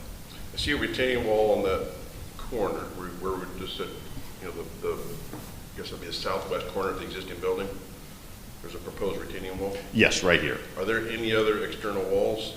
Other than part of the structure of the deck or the building itself, no. This is really just to hold up that small level of drive. And again, if we can work out the grades of this area, we may not need this, but I wanted to show it just in case we had to have it. Okay. And it faces the existing building. It does not face outside. So if you did have it, how tall? If you did have that retaining wall, not much, right? 2 feet, Yeah, a couple 2.5 feet. It's really just to be able to make a grade transition Yeah. without impacting, the historic structure. Gotcha, okay. Steve, where did you say the ADA connection to the sidewalk was? There's several. So we've got the sidewalk that's coming down, so we'll have a crosswalk here, and then you'll cross in, and then we can connect these two handicap aisles and create an access back to this building. There's also going to be a pass-through pedestrian connection here that kind of come up this ramp and get you back up to this level. So there's two ways. But you can't get that way from the sidewalk. Only way to get it from the sidewalk is to come from the 100 building. 'Cause you're showing all steps there, what it looks like on your renderings. The renderings aren't updated with the latest site information, so we're working in the ramping system. So to get to the A building, there's actually a ramp that's going to come up to the front, but there's also a pass-through that another ramp is going to be back here to get you up to the backside. Then you could also come across this sidewalk that's being built across and over. So there's three ways you can get to this building from a pedestrian standpoint from Highway 9. Okay, I don't even think the flag elevation show a ramp in front of that building. No, the elevations are, yeah, yes, Still working. In front of A? Grades out. right. Yeah, that's, the building elevations and those fly-throughs that you're looking at are more to show the architectural context and the site plans that we're working through. And now, we've got his model now, so we can start to update that information, but right now, we don't have that built into the model. Yeah, I'm just not sure that we're gonna be able to approve that portion without seeing that ramp, because that's gonna be Could be. That sort of segues into what I was thinking about, is Yeah. external, what does that look like, and how far does that come back towards Main Street, and Yeah. what does the facing of those ramp walls look like? What is that? That's not you, is it? I don't That gets know. the door. Touch certain things on Leprechauns. this. Is that where you're going with that? Yeah, it's a huge portion to put a ramp facing Highway 9. That's gonna have to be. Yeah. I mean, the drawings show a proposed ramp, but it's just line work at this point. So. Right. Yeah. Okay. Thanks, Steve. Well, they could have a federal lawsuit on their hands if they don't provide it, so. No, absolutely. We're not saying don't put it in. But it doesn't have to be in front. Yeah, it's a question of what is it, where is it, what does Yes. it look like, right? Okay. Yeah. All right. I mean, just editorial comment, if the city is acceptable to us doing our ADA access through this pass-through and up, I'm not adverse to eliminating that ramp. If we can make the argument with fire marshal that he accepts it as ADA access. Yeah, I mean, he's the person in that. It's just, you need to do it. And when, we've all seen ramps that get built in front of buildings and they don't, I mean, it's just a portion that we don't want on the sidewalk. Okay. All right. And your dumpsters location is? Dumpsters are tucked back here, and then we've got both the dumpster enclosures as well as landscaping that'll be in front of it that Jennifer will go through here shortly. So let's talk about the dumpsters a minute. So somebody comes in, the Republic or whoever, Waste Management folks come in to dump it. How do they get out of there? They're gonna have to back and make essentially a backing turn to get out. Do you think that's the best way to handle that? We had them back here. Those guys can't even drive forward. I don't know where we put them, unfortunately. We're kind of hemmed in pretty well on this site. Especially. This wasn't our first option, but we've gone through dozens of iterations on where to put them. Bottom line, there's just not a great place to put them anywhere on the site. I really can't put them back here because then I've got the residents that I'm concerned about, with the noise and the smells and the different things. Here seemed to be the best option for everybody. It's away from the public. It's kind of more internal to the site.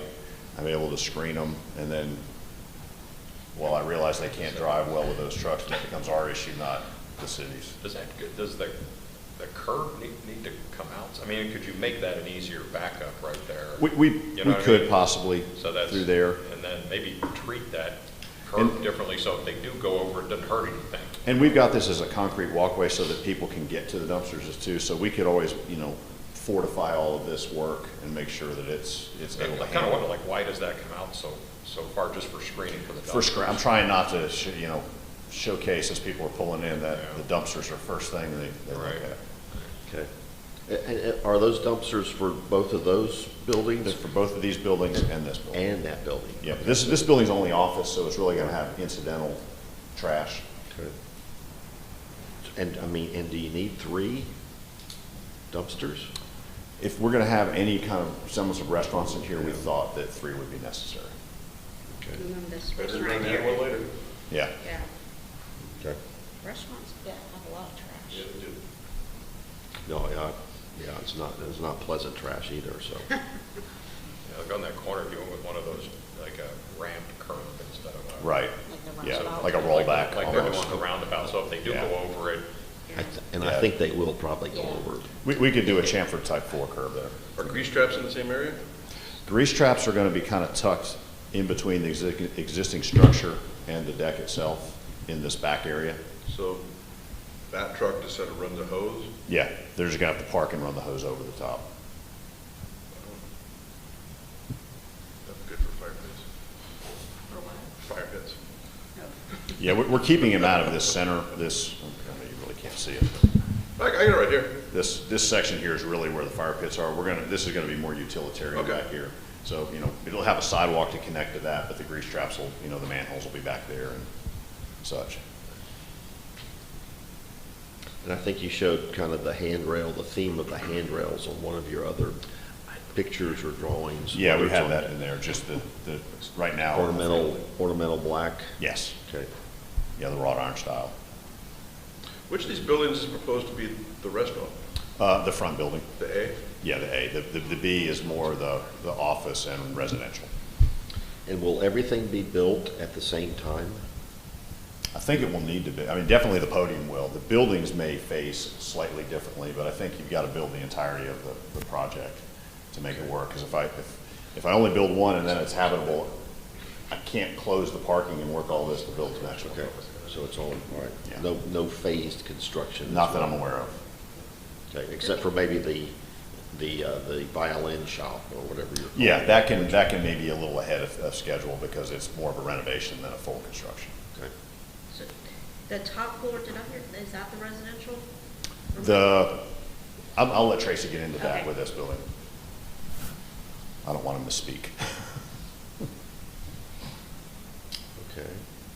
So what will the residents on the, let's see, is that the western side? They'll be looking at part of that. They'll be looking at the back side of kind of the parking deck, I guess, right? We'll get into that. Yeah. How much of that is, I guess, we'll talk to Tracy. Well, the elevation is, we're down at about 1,102, so there'll be 10, 11 feet of exposure, but it becomes part of the integral to the architecture, and we've got materials to kind of highlight that. Okay, very good. All right, any other site questions at this point? Okay. All right, what's next? All right, landscape. Thank you.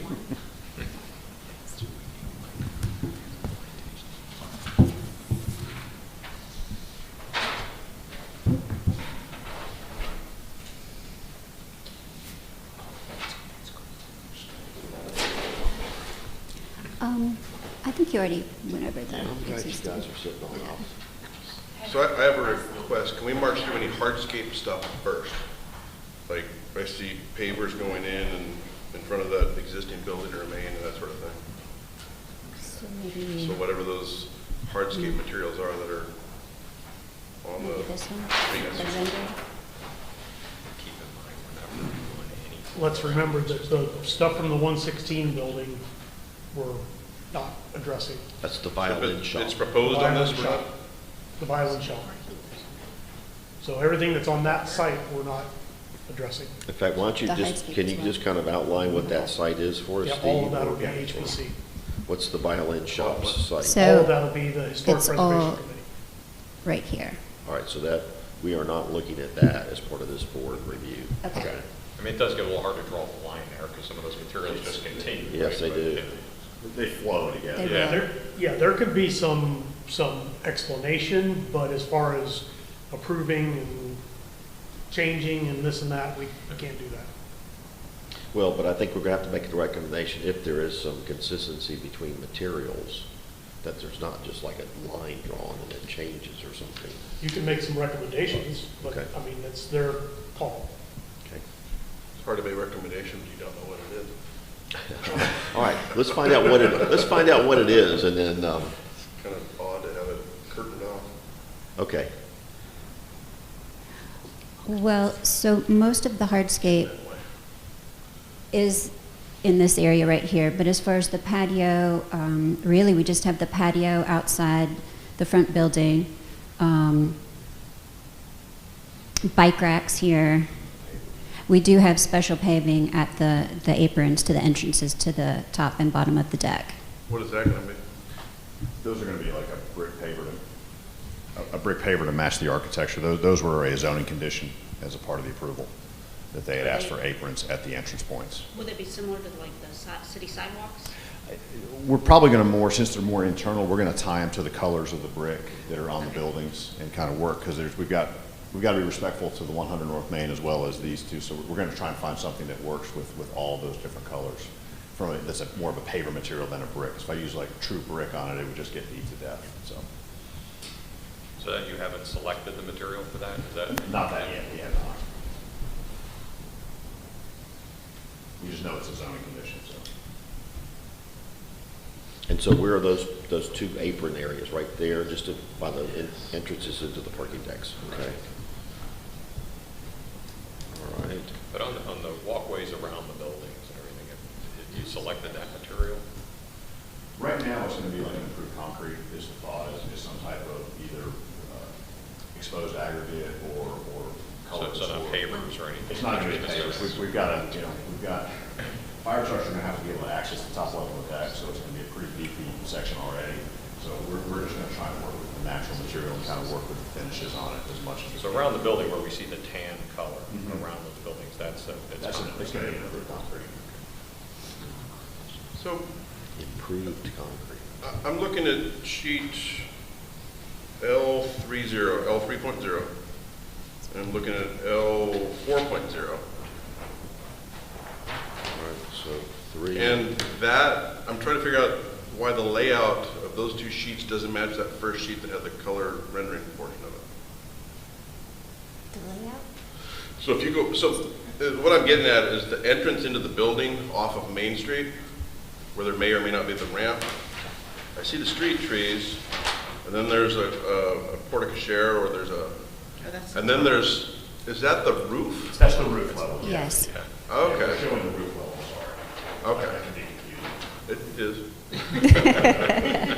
We pulled in the model. This is more of a three-dimensional Okay. site plan. It just doesn't say roof, that's why I was looking at that for a while, like, where am I? Sorry. Okay. All right, so let's go street level. All right. So march us to like the street trees and the landscaping out there. So Please. let me actually switch this. The next one, please. Thank you. So that's our tree replacement plan. So I just want to mention that we don't have any specimen tree removal on site for this development. We're going to meet all of our density and streetscape buffer landscape strip requirements. So I guess, excluding this, the landscape strip we've proposed here, it ties into the 100 North Main, so we've kind of tried to not take the same palette, but kind of coordinate with that palette and pull it across the frontage there. Well, as we're working with the ramp here, we've proposed some accents of camellia, Glossolalia, Suzanne fringe. We've got some grasses worked in. Really the goal is to provide kind of a year-round interest at the frontage there. So the trees are tridents, correct? They're the Valley Nord Trident maple, more of a columnar form. And are those anywhere else out there? Wow. I know GDOT's been doing their thing through there. Are there any existing street trees that are trident maples out there now, or are you starting to establish what the program will be? No, there aren't any currently. Okay. Those are on private. The GDOT's not letting us do anything in the right of way. Correct. Okay. So my only comment out there is, as time goes by, a lot of this stuff I just see is going away. A lot of the perennials that you have, it just doesn't seem bulletproof enough to me. We have 1, 2. I mean, coming off of a 10-foot sidewalk and people going through to different directions, and I don't know if there's a ramp there or not. Right here. That's the Yeah. proposed ramp. So there is a ramp. That's what we were just discussing in front of the building. But really, we only have we have 3 patches maybe of perennial, and then some like Lirio, covering the feet of maybe a single row Lirio covering the feet of the shrubs behind, so you get more of a layered effect. And those are pretty hardy. So, okay, so the only way to get to the building from the sidewalk, I see that door, is how do you get there? So this is the patio up top, and this is the proposed ramp along the frontage. And then we also have this double-sided staircase that comes up to this level from the front here. So there's a double door in the center of that building. Yes. Is that an entrance to the building from Main Street? Yes. Yes. A pedestrian. So how does someone? I've zoomed in on your drawing here. I can't figure out how you get to that front door other than I can. circuitously going to it. There's another drawing that shows another different ramp configuration getting there. So I'm looking at sheet L4.0. Yes. Okay. That's the sheet. That's the same sheet. And I'm looking Right. at a different sheet that shows a different ramp. Let me show you right there. See it right, can you see on my screen? Right. All up there on the top. So I guess what I'm asking is this. Is there or is there not going to be a ramp there? To be or not to be? Our preference would be to have a ramp there, just as simplicity as, because right now we've got it coming up here, and that's why we put the landscape material in front of to help kind of screen it, to kind of get you, because it's a little bit circuitous if we have to come through here, but if it's objectionable to the design review board or the city, and I can get the fire marshal to buy off on it, I could go this way, but my preference is to keep this access point as it is. I don't have enough run to make a set of stairs work, and I think that would be you would really clutter up the frontage. And what I'm trying to do is to make it so that I'm meeting code, but I'm still buffering it and still giving the architecture the prominence that it needs in that, along that frontage. Okay, so a pedestrian coming from the north, if they wanted to get to that front door, It would the have double to come doors. down, up and over, or come up these set of stairs and around. Okay. So those, So I'm just trying to understand these drawings and how these walkways are working. Right. Go ahead, I'm sorry. the stairs depicted in that rendering are not. No, because when we actually took the real elevations into place, these stairs poked out into the right of way, and I just couldn't make it fit. So somebody walking like that going south, they would go down to the end of the building and come up. They would come to between the building, between the two structures, and either come up this ramp or come up these set of stairs that'll be right here. I mean, not that I don't love 10-foot wide sidewalks for all the pedestrians. I'll walk on it. Okay, so I digress, Jennifer, I'm sorry, I'm just trying to figure out the pedestrian flow and how all this works together. And then what a ramp in front would look like and what those elevations are like. So again, I just think it's very, very busy out there. I'm just concerned about the longevity of a lot of these plantings. I mean, you must have 10 or 15 different types of plants out there. So anyway, go ahead. So, That being said, yeah, well, so, I mean, are there any in particular you're concerned about that we would need to look at closer? I don't believe we have 15 types of plants out front, but,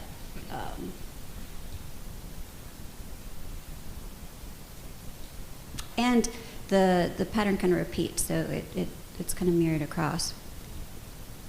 But moving to the north side, we're proposing, so we've got to get our landscape strip trees in. We've proposed the slender silhouette sweet gum. We've really worked with the architectural elevations on this side because the proximity of the existing building next door, we wanted to provide some screening and interest as well. So we've worked in Shishikashira, camellia, slender silhouette sweet gum on the vertical elements of the building, and then we've also worked in the Nellie Stevens in these areas here and at the corner. And then, like Steve mentioned, we tried to provide a pretty substantial landscape strip on the residential side on the Violet Garden Walk, where we have the Shumard oaks as the street trees. That carries across from the 100 North Main side, where we use the same trees along the street frontage there. We also carry the Nellies around, provide some screening at the end of the drive. We provide evergreen screening against the building on this side. And then we've worked in that kind of same palette. And then moving around to the entrances and the dumpster area, we have the arborvitae surrounding, because it's a very tight space. So we're still trying to get that tight evergreen screening around the dumpsters. And then we've added in grasses, evergreen along the deck, and we've got the black gum trees on this side to tie in with what we've got across the way. Specifically underneath those Shumard oaks on the back, what do you have? What size are those oaks going in at? Probably 4, they're probably 4 inch. Let me make sure. So I think they are have to be 4. are the plantings underneath there shade plantings? Because you've got those at, what, 25, 30 feet? Yeah, they're at 25 feet on center. So are the plantings underneath there all shade tolerant? They're tolerant. They're not full shade plantings because it won't be full shade when those trees are planted. They'll die. That harkens back to the, in 5 years at the very most, anything that's not shade tolerant is going to go They're away. tolerant. They are. We've got, we do have a couple grasses, but, we've got Distilium, hydrangea. There's quite a bit of hydrangea. Suzanne fringe is more towards the front. The abelia, the kaleidoscope abelia is towards the front. And this is west facing, so you're going to get some sun.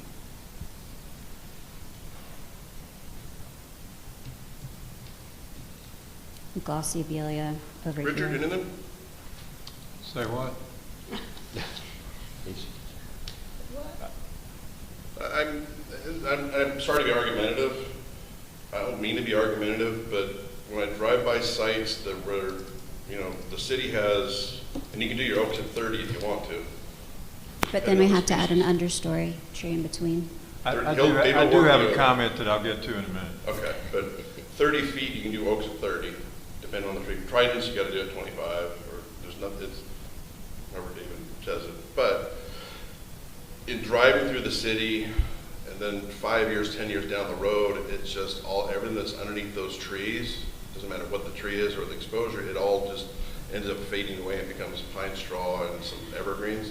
So I'm just trying to avoid that later on down the road and just seeing how bulletproof things can be now.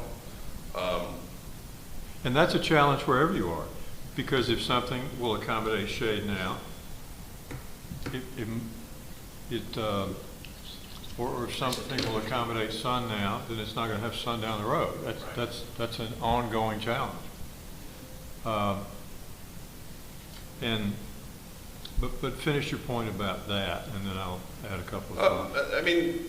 That's it, but it's a challenge to get things to continue to grow or to thrive once these trees start getting larger. And they'll go in, if it's a 4-inch tree, it'll go in at 20 feet, 18 feet by 10 feet or something like that. So that's the challenge that we face, and it's a challenge that I see all the time with perennials and sun-loving plants and that sort of stuff, because they go away.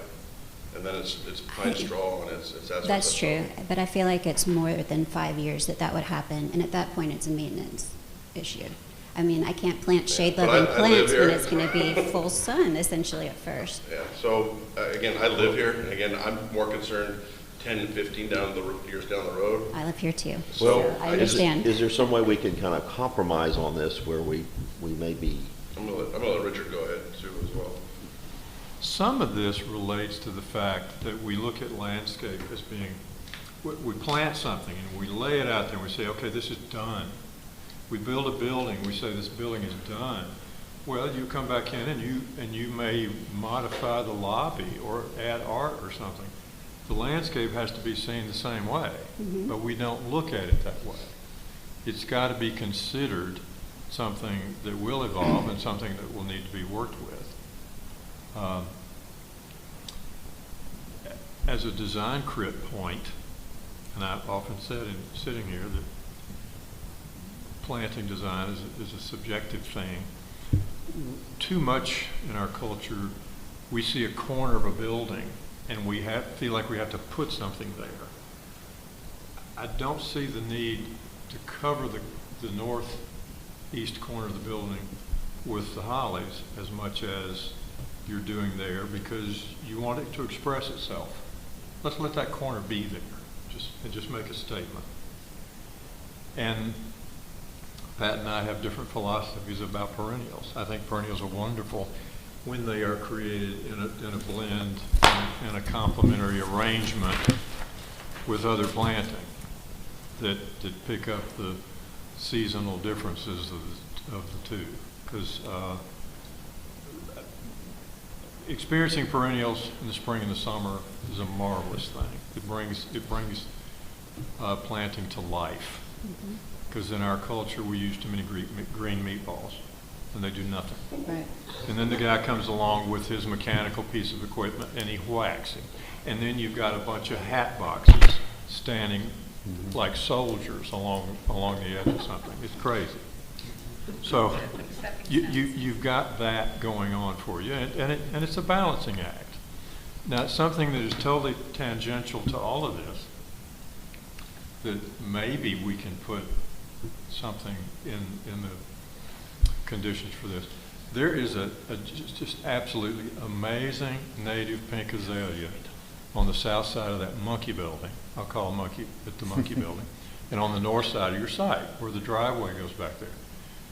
If a local master gardener group or somebody or the city could find somebody with a tree spade that they'd be willing to dig up that azalea, put it in Wills Park or someplace, that'd be marvelous. Because it'd be a shame just to throw that shrub away. It's humongous. We seldom ever see that plant as big as that is. So those are my comments. I realize they didn't narrow down on any one thing that says you've got to do this, but those are my recommendations. And I don't disagree on your assessment of the way it is, but unfortunately the way the Alpharetta tree ordinance is written and interpreted is we're continually overplanting sites, in my opinion, as a landscape architect. With trees. With trees. So, No doubt. and that's the case, because I've got landscape strip trees that don't count towards this, and I've got density trees that I can't. So and I'm continually putting more trees in that really warrants it. It looks great on the first year, but then 10 years down the road, we are having to thin out.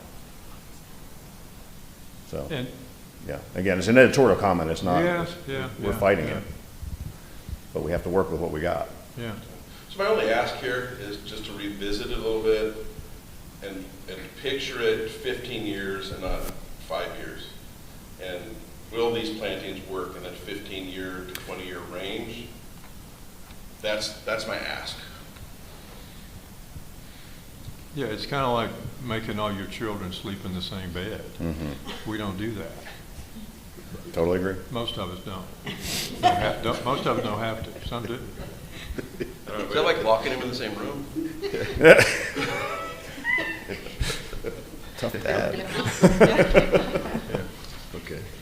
All right. But what do you do about that? I'm not sure. I mean, I'm not a landscape guy, but I plant plants all the time in my house. I'd love to find a plant that works in full sun and in shade. I don't think that exists, right? No. So whatever you plant now is going to have to handle the sun. Yeah. Down the road, it's not going to work. I think we're trying to fight the laws of nature here, right? It's not going to, I don't think there's something you can plant that's going to be good now and good later. So, what do we approve the landscaping now at installation at a point in time, right? What does the city do down the road when the trees grow and everything dies out? Do you go say, hey, you're supposed to have plantings here, and then they could come up with a new plan?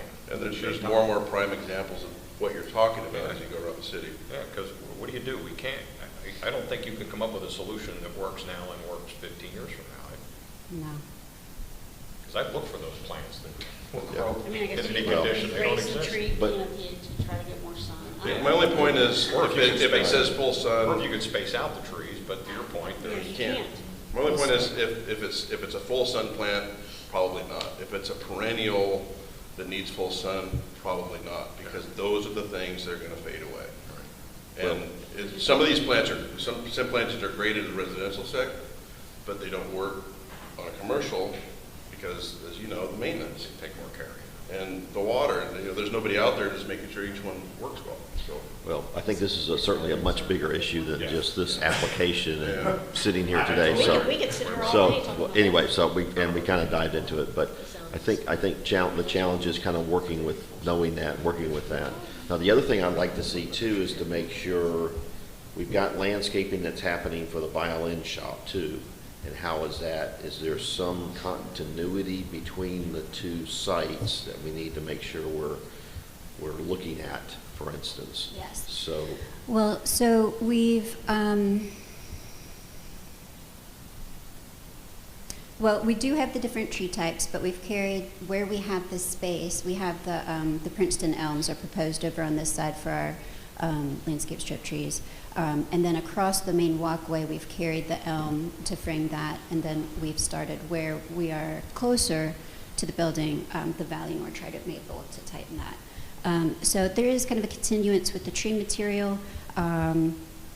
We tried to create a pretty good evergreen screen against the patio area to the road because it's so busy. So that's going to be some sort of patio area out front of that, Yes. the violin shop? Yes. Okay. Again, we need to stay off that site. Can we not just? But we can need not to, we just need let to, it we hear need to about it? understand the site though, too. Continue.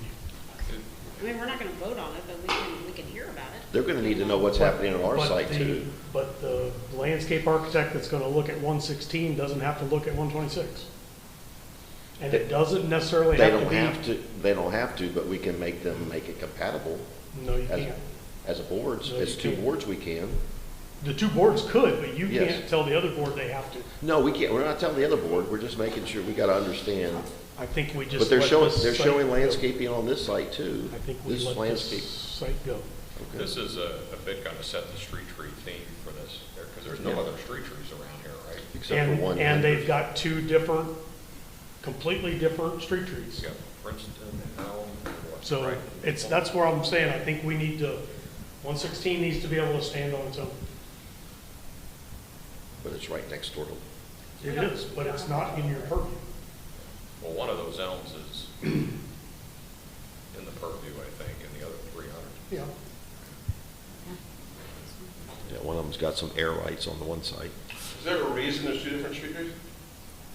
Because of the code requires an overstory tree, so we used an overstory tree where we had the space, and David has recently been okay with using where it's needed, where we have the close proximity to buildings. Instead of using the canopy tree, he'll accept the columnar forms, the varieties that are tighter. So thematically, there's no difference thematically. It's a product of the code. Well, no, it's both. I mean, we tried, like I said, we tried to carry across the elms, and that carries across your main walkway, so that the divide isn't here. You're kind of framing your walkway with the canopy trees where we can, and then taking the tridents along the frontage of this building. And working also, we really worked with the vertical elements of this building architecturally to really accent those with the columnar trees. Okay.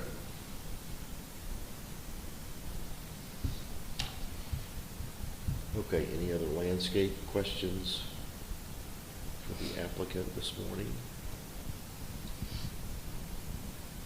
So and I hate to come back to this, but this ramp, can you put, where you have the stairs on the south side of Building A, can you fit the ramp there? The south side, okay. Where you have those two sets of stairs that go up to the patio, can you put the ramp around that side? It's possible. We can look at it.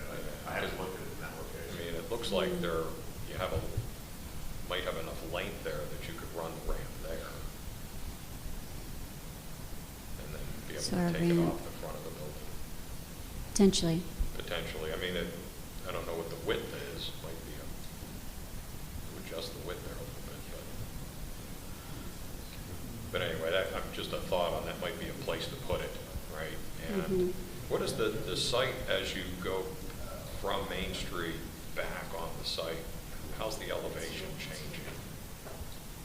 Here? Yeah, as you go coming alongside the south side of Building A, I'm trying to figure out what's the grade there. I know you're obviously going to level that patio, but I'm trying to figure out what's. So we're at 09 here, and then we're going up to 12, and at the entrance we're at 12. And then we go up to, So like where stair is that 11? where stair 6 is in that corner, where stair 6 is in that corner, what's the difference in elevation between Building A's patio and the fire pit area, let's say that? This is,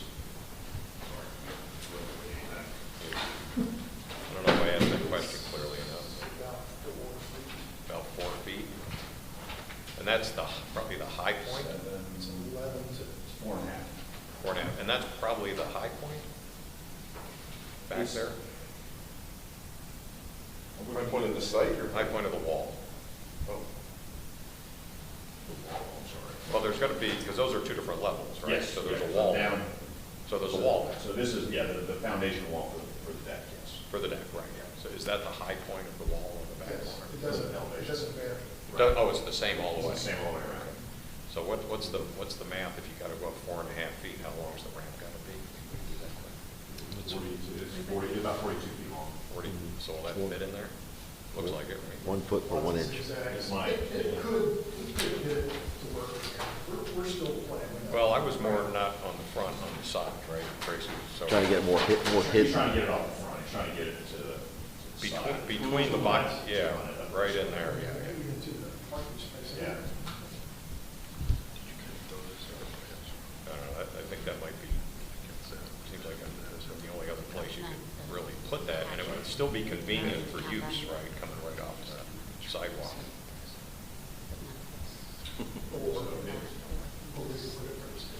Yes. That's what I'm saying, yeah, it's exactly.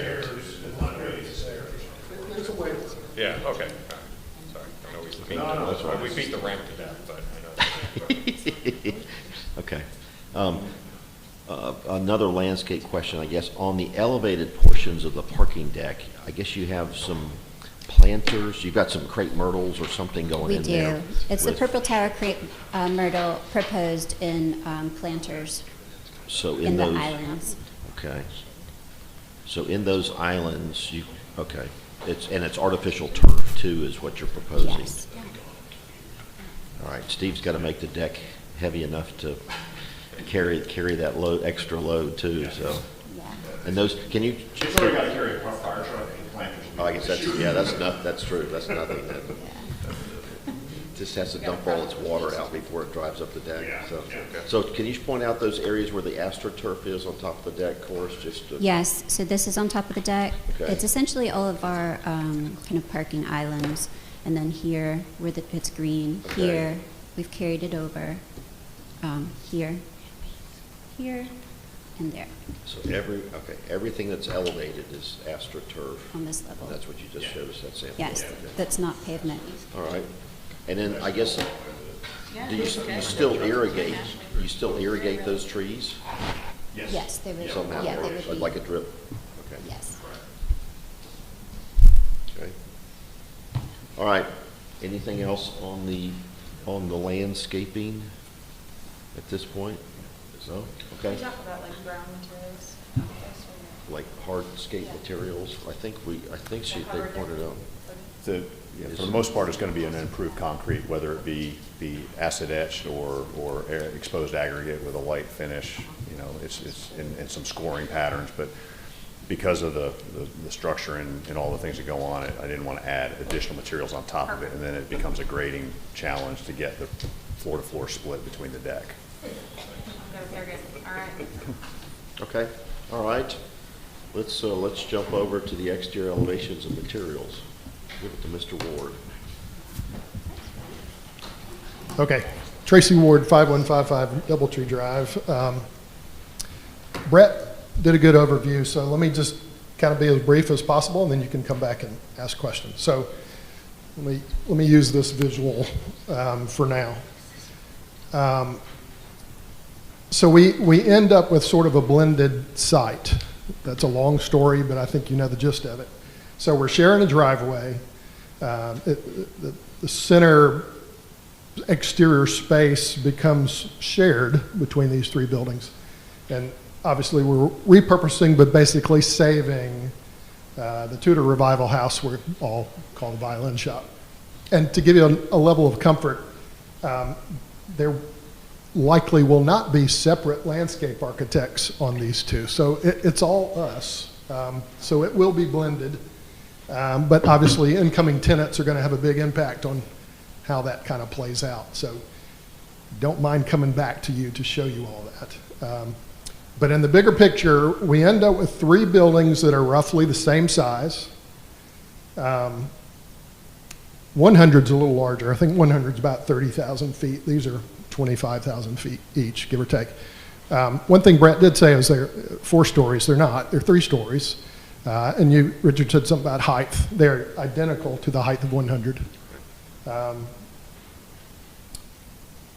So rather them all looking like little mini-me's of each other, we wanted them to be compatible architecturally, scale-wise from the fenestration, but not be the same. So while 100 has a sort of a patinaed green window that's kind of the driving color and a white brick, the fenestration on the back building, and I guess these will be, we call them, it's 126 A and B now, but I guess they'll get a new address at some point. So for now, we call them A and B. So A's at the front, B's at the back. So the B building will be similar to what I call individual punched windows, sort of a rhythm of windows where the front building has a little more of that mill character with larger windows that might look more like steel windows. But again, very similar. In fact, again, just to give you a little background and understanding the project, underneath the skin, these are identical buildings. They're literally mirrored structurally. Elevator, stair, everything. They're identical.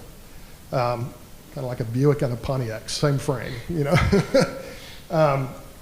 One thing Brett mentioned is it's not 4 units at the back, it's 2 units. So the third floor is 2 big units, residential units. And so the rooftop is 2 private rooftops. The rooftop here may be associated with the restaurant below, but again, that's sort of tenant driven. So we will definitely come back to you when that has more detail to show. So the back building is the only one that has residential? Correct, correct. So this one's going to be primarily office because, you know, they're hidden back. You're not going to get much of a retail component because they don't have any visibility. So we're figuring 1 or 2 restaurants at the bottom, office and office on the front. We already have a couple of restaurants interested in the house, so we're already working on drawings there to try and clean that up and open that up. So compatible but different. The colors on A, which is the building that faces the Main Street, is in the red family and a dark, almost black green as the windows and doors, as the accent color. And somebody said they didn't like brown. Maybe it was Brett. I'm not a big fan of brown either, but when you try and pick a red, you don't want it to be too red, and you don't want it to be pink, and you don't want it to be orange. So I think this is a good brick, and I didn't want to match the house because you never can. So don't try because it'll look like you missed. So it's in the right family, but it's not trying to match anything in particular. It complements. Right, it complements. And then building B, as we call it, is the lighter color brick with a slate gray accent on the windows and doors. And even the parapet, you can see the parapet goes with the solid color.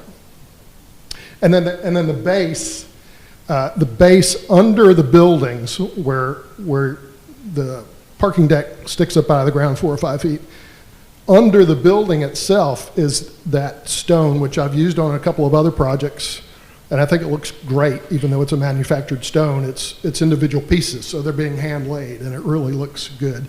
55 Roswell Street, if you can picture that building, use that product, and it looks good. But between the buildings, which one of these images shows it? Where you're not under the building, it becomes more of a sight wall like these. You go back to the brick. It's this brick.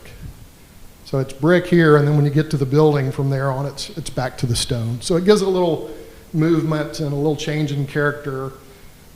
Plus, we hope to have creeping fig and stuff to kind of help soften it. I think that's the big overview. I'll let you ask questions. As far as the composition of the 2 buildings go, I like the way that you're extending the massing of this off of Main Street so that you don't just have a sliced line along Main Street of one building after another. Right. You're varying that edge because down the road we're going to see a lot more of that. Yeah, I don't know how it's going to grow from here further north, but across Main Street, you can imagine it's going to get more and more dense over the years. And certainly filling in back the other direction. There's already talk on the other side of 100. There's a couple of houses here that is already being discussed. So everybody wants to be in Alpharetta. Tracy, do you have one of the exterior elevations that you did, the drawn exterior elevations, that you can just walk us through from base to, from bottom to top, and make sure we're covering the materials and just understand everything? I'm looking at, you did some elevations. What's the drawing number? Yeah, sorry, we don't have it to cast on the screen, so I have small pages. Okay. Let's take one of, maybe one elevation of building B and one of the A, just to, it's got some great architectural character. I'm just trying to make sure I understand the coursing and maybe the window headers and things of that nature. So let's start with, you may have to pass this around, I apologize. Or maybe, you'll see, can you? Well. You can hold. Or let It's Steve, so maybe small. Steve, maybe Steve. Let me see if I got a better, let me use this. This actually. All right. It's not a bad view. So let me start with the front. Okay, so that's building A. Building A next to the violin shop, we'll call it. The ground floor, again, identical floor heights and building height to 100. So this is 18, this is floor to floor, not ceiling height. 18, 14, 14, just to get your mind around dimensions. And then these windows, I can't remember whether, I think it's a 10-foot header height, so they're big windows and about 8 feet wide. So a lot of daylight. And those will be probably a clad window that looks like a steel window. There's no way we can afford steel windows, but that's the character we're going after. And again, I reference you back to 55 Roswell Street, that building that we just finished a couple of years ago. That probably has the same window that we're going for. Kind of I feel like that's an industrial kind of a look. Yeah. Kind of an industrial look. Yeah, this one's a little more neoclassical than that one. That one, we actually went for the mill mercantile, which is one of the categories in our guidelines. Okay. Those will be painted that green block color? Right. Okay. Right. And then the red brick from that building? Right. Although, but you've got, on the first floor, you got some banding. Looks like some stone or something. Yes, exactly. Yeah, I'm glad you brought that up. This is a little piece of precast. Okay. It's just your typical sand color, which the brick mortar would be the same color. So that's the banding on the first floor? That's the banding on the first floor, right. Precast, okay. And then I want to go over here and increase the size with my fingers. Well, then you did some interesting kind of like diagonal with the brickwork. Yeah, that diagonal brick pattern is a historic British pattern that shows up in a lot of English architecture. And we don't see much of that around here yet. And well, the sort of subtle, and you can pass this around. I'm sorry, it's is relating back to the Tudor house next door. Since that's a Tudor revival, it doesn't exactly have that diamond pattern, but that is a very traditional British detail. And I've already talked to our masons, who are building 100, by the way. It all comes down to who's actually doing the work. It does. So we're going to get hopefully the same mason group. Where did Brent go? And I've already said, do you see the renderings I did? Can you pull that off? He goes, yeah, no problem. So. Is that brick, the diamonds, is it the same brick? It'll be, I'll have to find an accent brick that's a little darker, so it pops out a little bit. Yeah, you talk about, well, your mason has to be on. And is it in the same plane? It's in the same plane. Brick, so it doesn't jut out at all? No. That's why it needs to be a little bit darker, so you're not relying on the shadow. If I do that, then they're gonna, I might blow the budget. So I'm trying to keep this realistic and buildable. And notice here, we've got these really neat chimneys on the house. And I wanted to, this is not depicted quite right, but I want to reflect those as little smokestacks, or maybe there were former fireplaces in the building. I just saw an old building, a two-story building. Yep. See all the chimneys sticking up above the parapet? That's sort of the little subtle reference, and wanted that, again, to have this yeah, there it is. That's the same building. Again, so you kind of tie this together, and you may not know why it kind of works, but it's going to work, you know. So that's the back, and then that same brick would be the site walls until you get under a building. So that part of the foundation would be the stone. So then you go with a little more of a blonde color and a slate blue for the panels here and the windows and any doors. They would all get that repetitive sort of a slate blue. Okay, and then for the awnings that you've got there, you propose, is that the color of the awnings, you think? You know, again, it's going to be, that's my sort of self-imposed treatment of the bottom, but depending on who the tenant is, we may have to come back to you and look at something else. But I mean, I like it. I don't know if you like it, but. Gives a little different. Fun. Okay. And again, it helps to soften the back building and differentiate from the front building. It's a little more public. And you'll have that little balcony, that little. This is actually a recessed porch. There's one on the other side too. Okay. That's part of that condo on the 3rd floor. Okay. You know, that must be somebody working next door. Maybe those are the guys working in the city council chambers that's causing that pop. I think it must be, because it's coming through these Yeah, I bet speakers they're. that we're not using. Anyway, we apologize. The doors to the dumpsters are going to be black. I'm not sure why that Yeah. is left white. So Okay, does that make sense? it does. It does. Any other extra elevations and or material questions for Tracy? Just on building A on the first floor, there's white banding on the brick. Is that? That's the stone? precast. That's the stone, and it'll have a rough, what's the term, split face surface to it. You know, let's go through the council. That's the last page in our application. Decorative screens, similar to T3 Place on the parking deck. Did you guys look at the council conditions? Okay. Yeah. Okay. Tracy, there's no way to do those stairs in the front? There is, and if, I think the chart. you know, if you need to defer that little piece of this, let us walk out of here with the bulk of approval, but we're still playing with those ramps and stairs, and we want you to be as happy with it as we are. The stairs coming out of the center of the front down is a really important piece. It feels like to me anyway. Yeah. Should we make the sidewalk skinnier? Help us fight DOT. We're on your side, so. Yeah, That's all DOT, huh? Really? Oh, boy. That's their sidewalk. And Georgia Power, I mean, their lines draped across both of these buildings right now. And so between the two developers, we're trying to fight Georgia Power to get all that underground. So there's a lot of almost uncontrollable, Yeah, I mean, besides the ramp, I just feel like that, with those 3 arches, that building just really needs those stairs right there in the center, just like you drew it. We're still playing with it, and we want you to be happy with it. It may come down to a landing and then have to split side to side, which actually may look pretty good and keep it from going too far into the right of way. Yeah. So we're still. But I think we have a little breathing room in the front, like an inch and a half. Okay, Depends on who we're you going to ask. keep looking at it. If it's there, I haven't found it. Do you know how far off are you from being able to fit the stairs?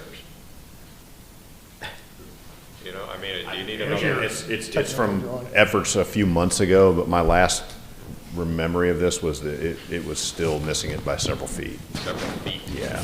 And if I'm going to have if I have to create a landing, then I'm going to have even a bigger section to be able to turn and go down in other directions. So To me, the strange thing though, Steve, the landscape plan shows lots of landscape in there. If you It keep your is. landscape out of the right of way, can't we separate the landscape? Still got that run, though. Yeah, I mean, can we not? Still a run, you're not gonna. yeah. Can we not get in the setback and the buffer I think and just still lower be the on our roof. property? Well, I line? can with a staircase, but I still got to make sure I have room for the required number of trees and things. So Steve, just have Tracy lower the building. There you go. I can't have him do that, because then I don't have anywhere to do stormwater.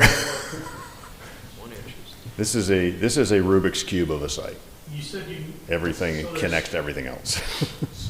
Too much tree, is that what you said? No. It's just I'm trying to make it so that if I put the trees down or put the stairs down the center and I have to split and go in each direction, then I start eating into my landscape strip that could eat up areas that I have for trees, and I have a required number of trees I have to hit, and I think we're at the number. Okay.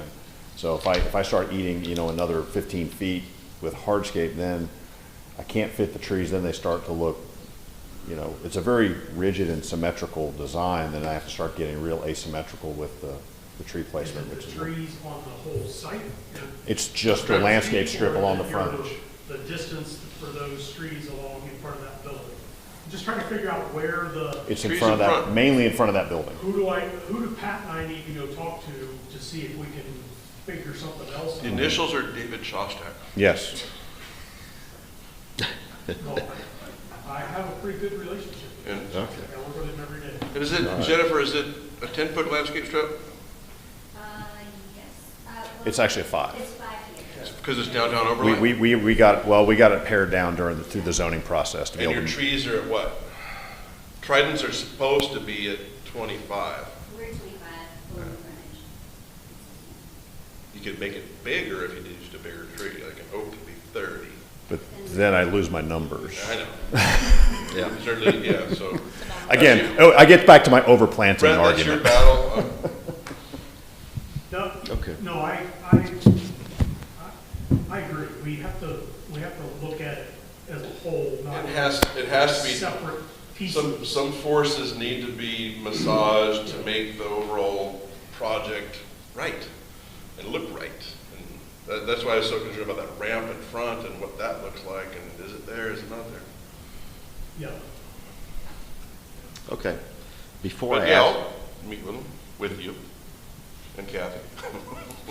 Definitely. And Okay. James Drinkard. he just perked up back there. All right, before I ask for public comment, I guess I got two more. Let's see, there are 2 conditions that DRB needs to look at. Parking deck shall be screened with a mix of landscape materials of varying heights with final approval by DRB. And that's the rear, I call it the rear. That's what faces the residential. So I think we've accomplished that. And the other one was decorative lighting and trees shall be placed on the upper deck with final approval by DRB. So we didn't talk about decorative lighting up there. We're still working on that part of it. We haven't talked about site lighting at all. Yeah, we have site lighting, so I guess that's gonna be part of the decorative lighting, okay. And then final streetscape shall include decorative pedestrian lighting as approved by staff. So you'll be looking at that. So it sounds like we'll see you again on some lighting stuff. Okay, very good. All right, is there any public comment about this application? Any public comment? No, there is none. Okay. I think we've covered everything, so Yeah, let's see. I'm just kind of a little lost here as to what we do with site plan and landscaping. Because site plan, we talked about, that ramp, right? I think we could, overall, the site plan is good, but I think that's just some fine tweaking they need to make. Yeah, but does that come back here or staff? We good with that? Okay, all right. Go with elevation materials. All right. I think we are there. I think elevation materials, I didn't have. Yeah. All right, so, Mr. Chairman, regarding DRB 230012, motion to approve the site plan with following condition, that applicant will work with staff on the location of the ADA access ramp for Building A, and adding stairs to the front of Building A, connecting to the sidewalk, if possible. In the motion. I'll second. Okay, motion by Mr. Swing, a second by Mr. Corkle. Any comments or questions about the motion? There being none, I'll call for a vote. All in favor of the motion, please raise your hand. 1, 2, 3, 4, 5, 6. All opposed, no opposition. Motion passes 6-0. The one thing I neglected to mention, if you're planning to do it anyway, is get a pedestrian connection across from A to B. Well, I think that's shown on there. Well, I don't think it was shown, but it was, they said they were going to do it. They said they were going to do it. I think that was connecting the handicap areas there. Okay. Regarding DRB 230012, I would like to make a motion that we approve the elevation and materials presented today. End of motion. Owen, second. Okay. The only thing I wanted to mention was that We just have a motion by Ms. Rocco, a second by Mr. Owens. Comments or questions? Ms. Palmer? the dark brick for the diamond pattern that we didn't see. You didn't see the brick? For the done. When we do the lighting or whatever the next Okay. one is. All right, very good. Thank you for that. Do we need to make a friendly amendment or just? No, I think they volunteered that, so we'll see it. Just, we just need a gentle reminder for whenever they come back to us. All right, anything else? Any other comments or questions about the motion? There being none, I'll call for a vote. All in favor of the motion, please raise your hand. 1, 2, 3, 4, 5, 6. All opposed?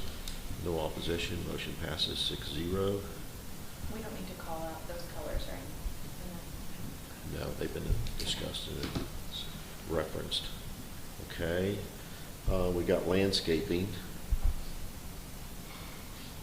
which we, Did we discuss landscaping? So, just a little. We Brad, touched- I'm we gonna touched look on to it. you on this whole discussion of this. What is, Let me just say that we can't condition future review. Does that help with questions? no. I know, but that, we can't condition a future review. I think we need to I think review's the wrong word. work on something like that, maybe for code or something, but. I think review's the wrong word. I think Well, review- longevity is the initiative of it. Yeah, no, it's a total, and I think Jennifer agrees too. It's a valid point. It's not, there's not a material to do now and later.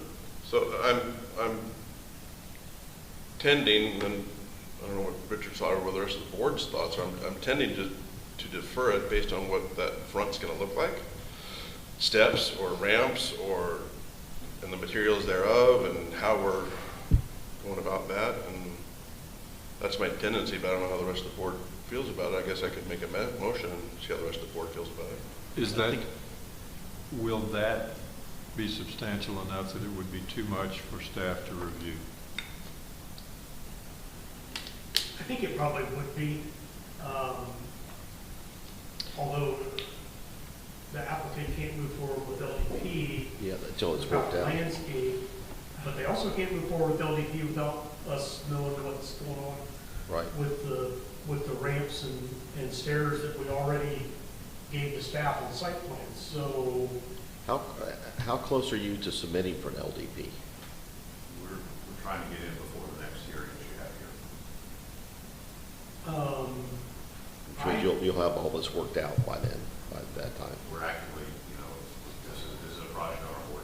We have daily activity on it. I wonder if we just do, as soon as he's got it ready, we do an email.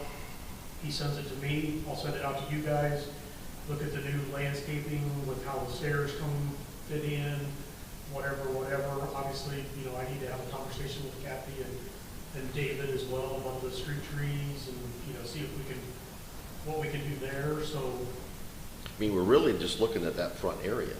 That's Yeah, the only really, area that's in question, that's right? all of it is that. Everything else looks adequate, appropriate. Yeah. So. Is that staff approval with email review by DRB, something like that? How would you say that? Is that? Yeah.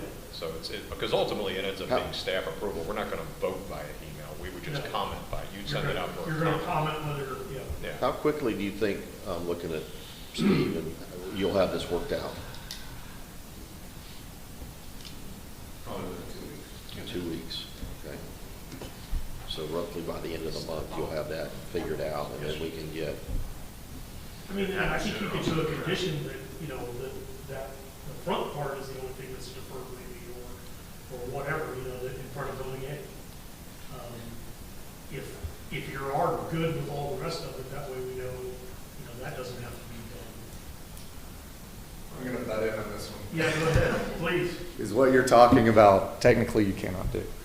Once you start to go down as deep a path on an email review as you're talking about, now you're violating open meetings law. So I think it's fine to say you're going to have staff review, right? You can send it out to them, but if you start to get any pushback whatsoever, that piece of it is going to have to come back into an open meeting. Okay? So it's fine, but that comment would be, it's going to have to come back. So if I send it out to them and they all like, yeah, that looks great. If basically they're saying no objection or no concerns, well then staff is reviewing it, right? And staff is making the decision. As soon as they start to have concerns, that's going to have to come back into an open meeting. Otherwise you're going to violate open meetings law. I really don't think anybody, well, maybe Pat would look good in an orange jumpsuit, but not the rest of you. So basically, staff would then say you're coming back to a meeting if there's. Yeah, and of which we do that a lot. You know, we say, hey, I can get you here, but you need to there. I can't. So, realistically, there's two people on this board that really know landscaping. What if it was only reviewed with those two people? Then it's not a meeting. Then it's not a quorum and you're not violating open meetings law. Look at that. Well, do we feel comfortable with Richard and Pat looking at it on our behalf? I do. I don't see any objections. I mean, So they normally do it in an open meeting anyway.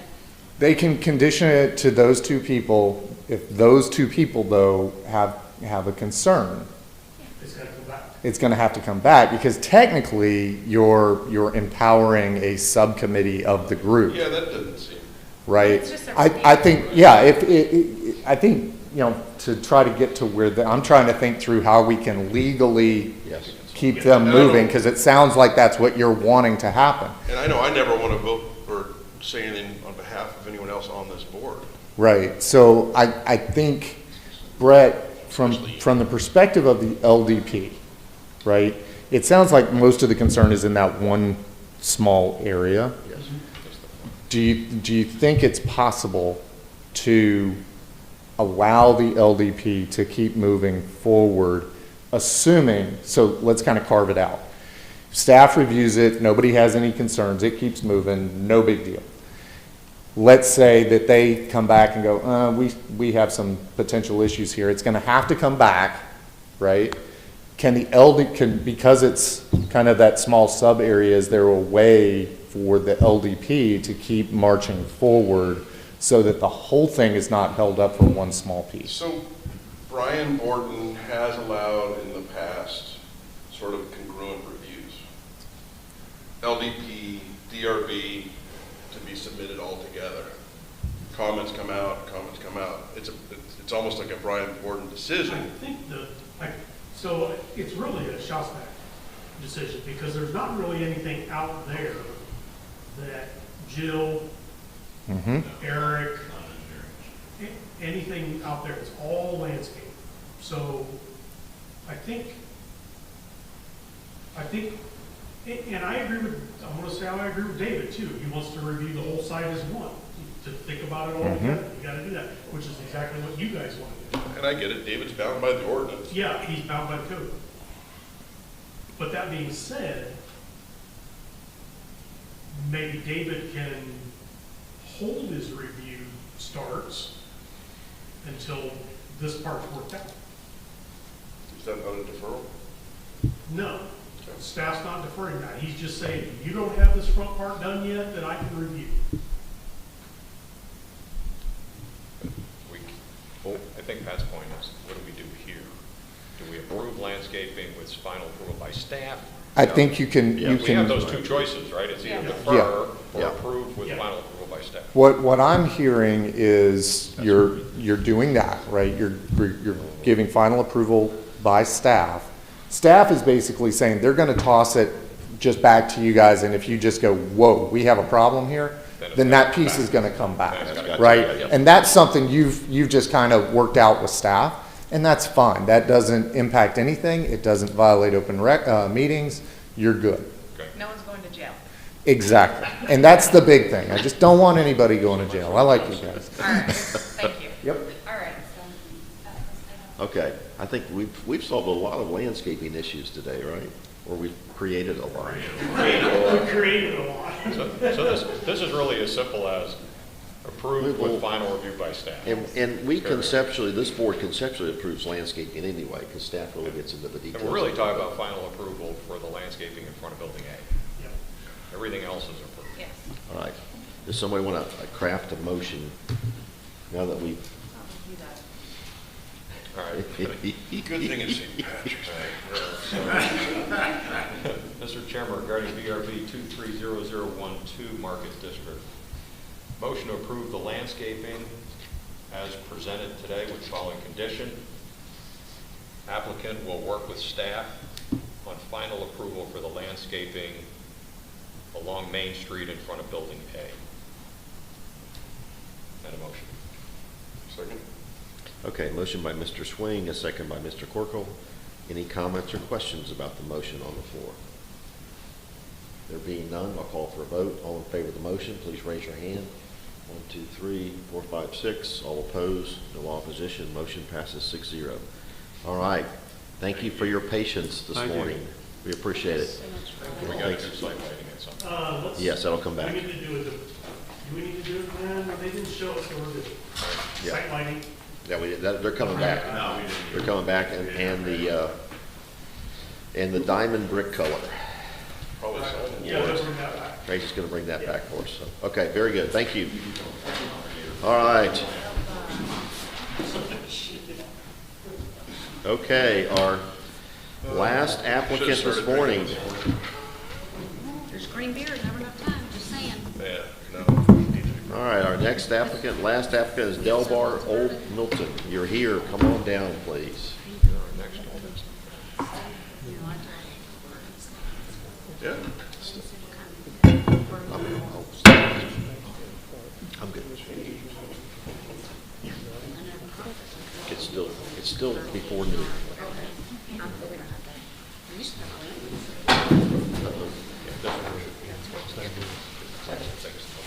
Yes.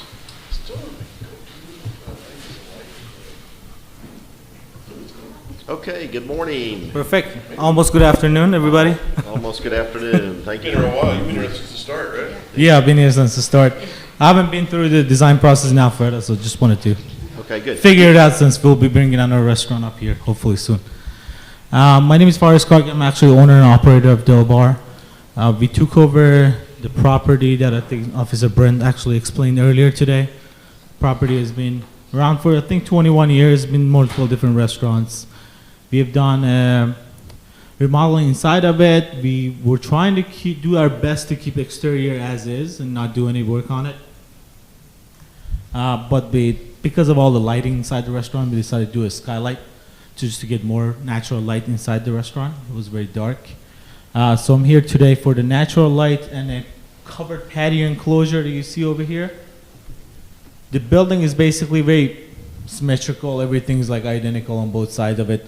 Brought a color sample as well as a material sample for the skylight material that was used. If anybody wants to check it out, I can probably pass it to you.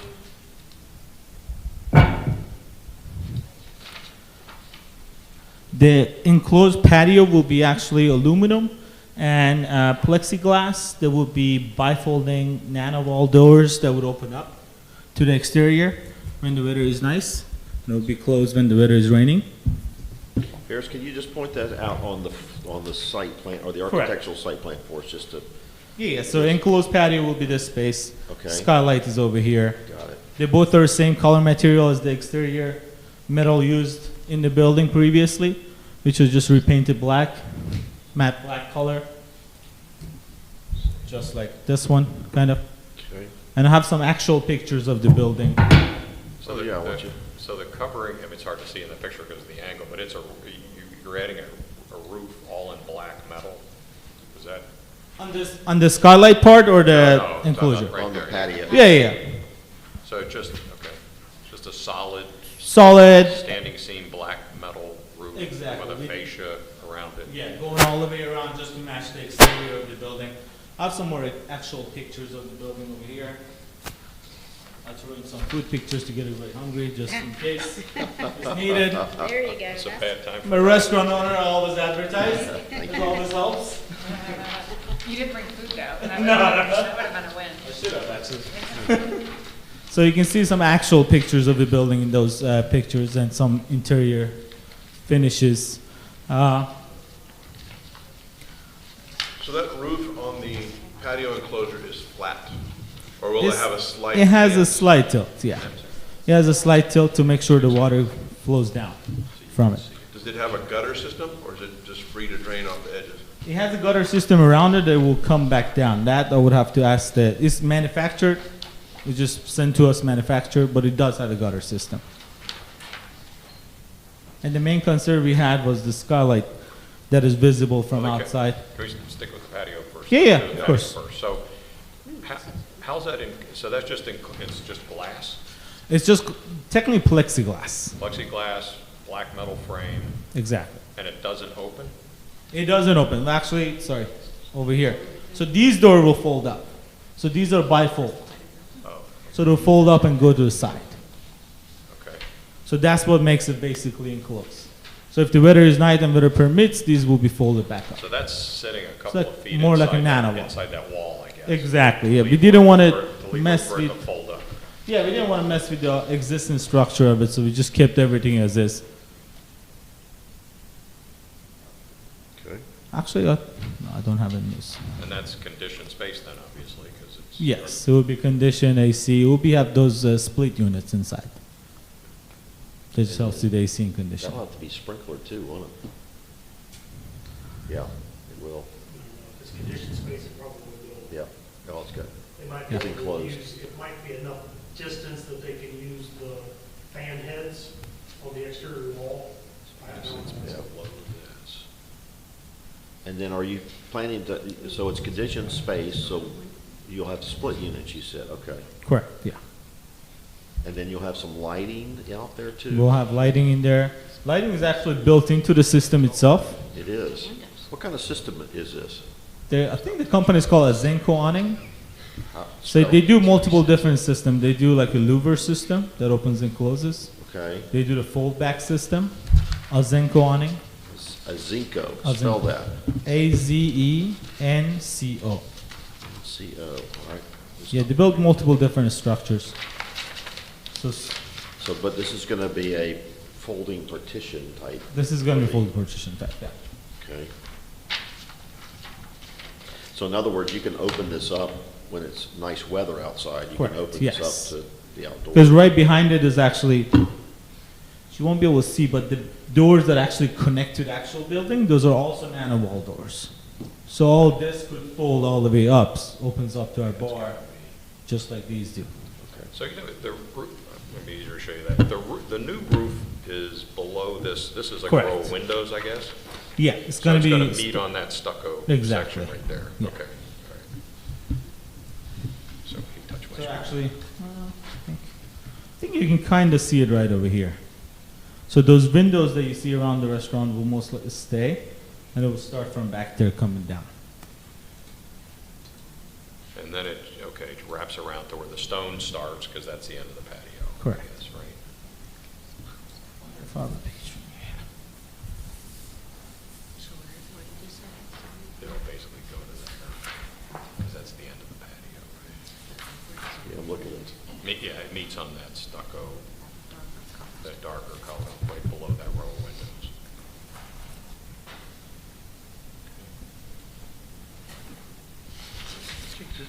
And is it just, does the whole front open up to two sides? Correct. Or is it a couple of sections? No, When it's so open, the- what's it gonna look like? So some of the beams will stay, and most of these part will be mainly windows that will open up. This is the main entrance door with ADA accessibility. So some of these panels, I'll have to look at the design again, but I can send you a full design package of it. Some of those panels will open up. But there will be beams that obviously stay to handle the structure of the building. So it's not like it's one big accordion door or anything, it's a couple of No, sections yeah, that- you can't be. It needs to have enough support. Yeah, you're to not, support okay, the that's what I was weight. gonna say, that doesn't Yeah. look like much of a support. No. Okay. So these pieces most likely will So be the ones- basically in there, in those sections, it'll maybe be a couple of small Correct. lights will open to the side. It should have been designed It's like a exactly closet to door. be, you see the head of the columns, it will Yeah. basically that section will stay. Okay. And the middle sections So will you open. probably have like 1, 2, 3, 4 separate sections in the front that open up. Correct. It's just a matter of bringing fresh air because of all the issues we have had with the pandemic after. Okay. So it's built behind that existing wall? It's built behind the brick wall, yes. So we had a couple of options. We had one matching the brick wall, bringing it down to the center of the brick wall, or starting it afterward. But the building, the way the building was designed, there is drainage system going all the way around that brick wall. So we wanted to keep it, so we don't have the water cut it. So right behind this brick wall, there's a drainage that goes all the way around. That's why we started after, so the drainage is there, it takes care of all the water if it's raining.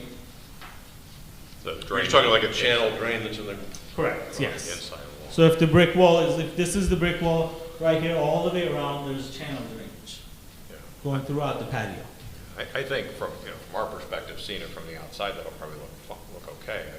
Might get a lot of debris building up in there, you're gonna have to keep cleaning. Exactly, it has to be constantly clean. Yeah, gotta be That's why we have the nano wall door, so you can open it, you can clean behind Yeah, it. leaving that little Also space. getting the gutters unblocked, basically.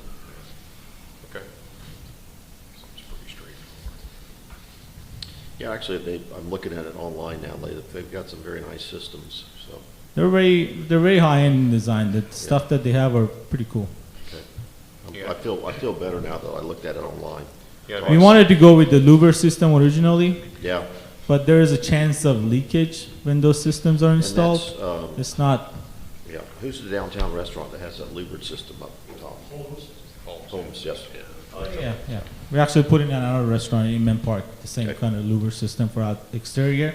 But for this one, I decided to just go with solid. Out on the patio, you gonna have any ceiling fans or lighting on Yes. the patio? Do you know what that's gonna look like?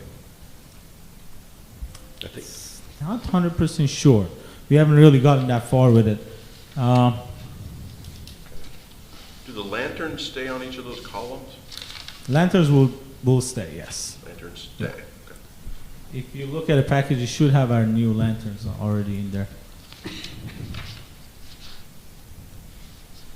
okay.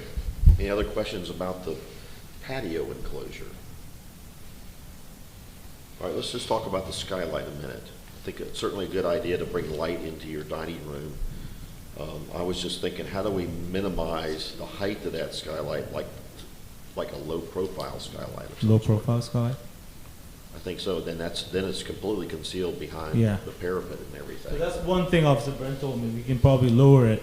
If there's an issue with the statics of it, we can probably lower it so you won't see it. Because I know you tried to do a sightline study or sightline profile study, which kind of shows it doesn't see, you don't see it, but then you really do see it. Yeah.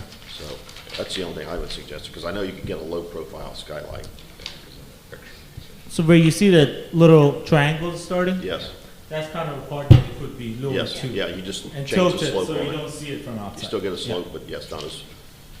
I don't find it objectionable to see that. It's kind of like, if they can do it in Paris, they can do it in Alpharetta. You're saying this is the loop? Yeah. the mini loop. Yeah. The idea is to give it that kind of 12 and nicer statics inside. This is a very nice prairie-style architecture theme Yeah. that has it very horizontal, so that all of a sudden you introduce some other elements in it. You're still gonna achieve the look you're wanting inside. Yeah, we're still gonna get our sunlight. It's just a matter of, I think that's my only. All right, any other questions, comments? I'm distracted by this. Food? Well, it is 12 o'clock. Is It's, this it's like Persian food, like 12:02. roomies? yes, so we have one, I actually worked for Roomies for 8 years. Okay, when will this be open? We'll plan it to open in April, but we have to redo the skylight, it will take a little longer. I'm excited. Yeah, we have one in Min Park right now. Amazing. Very good. All right, is there any public comment for this application? Any public comment? Is Is I there a think I'm the only one here. All right, very good. All right, somebody want to craft a motion? Yes, Mr. Chairman, regarding DRB 230009 Del Bar, motion to approve the patio enclosure as submitted today with the following condition. Applicant will bring any ceiling fans and/or patio lighting to staff for final approval. The motion. Okay. Second. All right, very good. A motion by Mr. Swing, a second by Mr. Corkle. Any other comments or questions about the motion on the floor? There being none, I'll call for a vote. All in favor of the motion, please raise your hand. 1, 2, 3, 4, 5, 6. All opposed? No opposition. Motion passes 6-0. Okay. And then we talked about the skylight. So does somebody Mr. want Chairman, motion regarding the same applicant.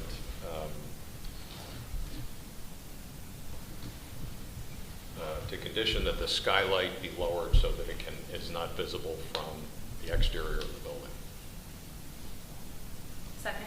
Okay, motion by Mr. Swing, second by Ms. Rocco. Comments, questions about the motion? There being none, I'll call for a vote. All in favor of the motion, please raise your hand. 1, 2, 3, 4, 5, 6. All opposed? No opposition. Motion passes 6-0. All right. Thank you for your time this afternoon. Appreciate it. All right. There being no further business and with no objections from fellow board members, this meeting is hereby adjourned.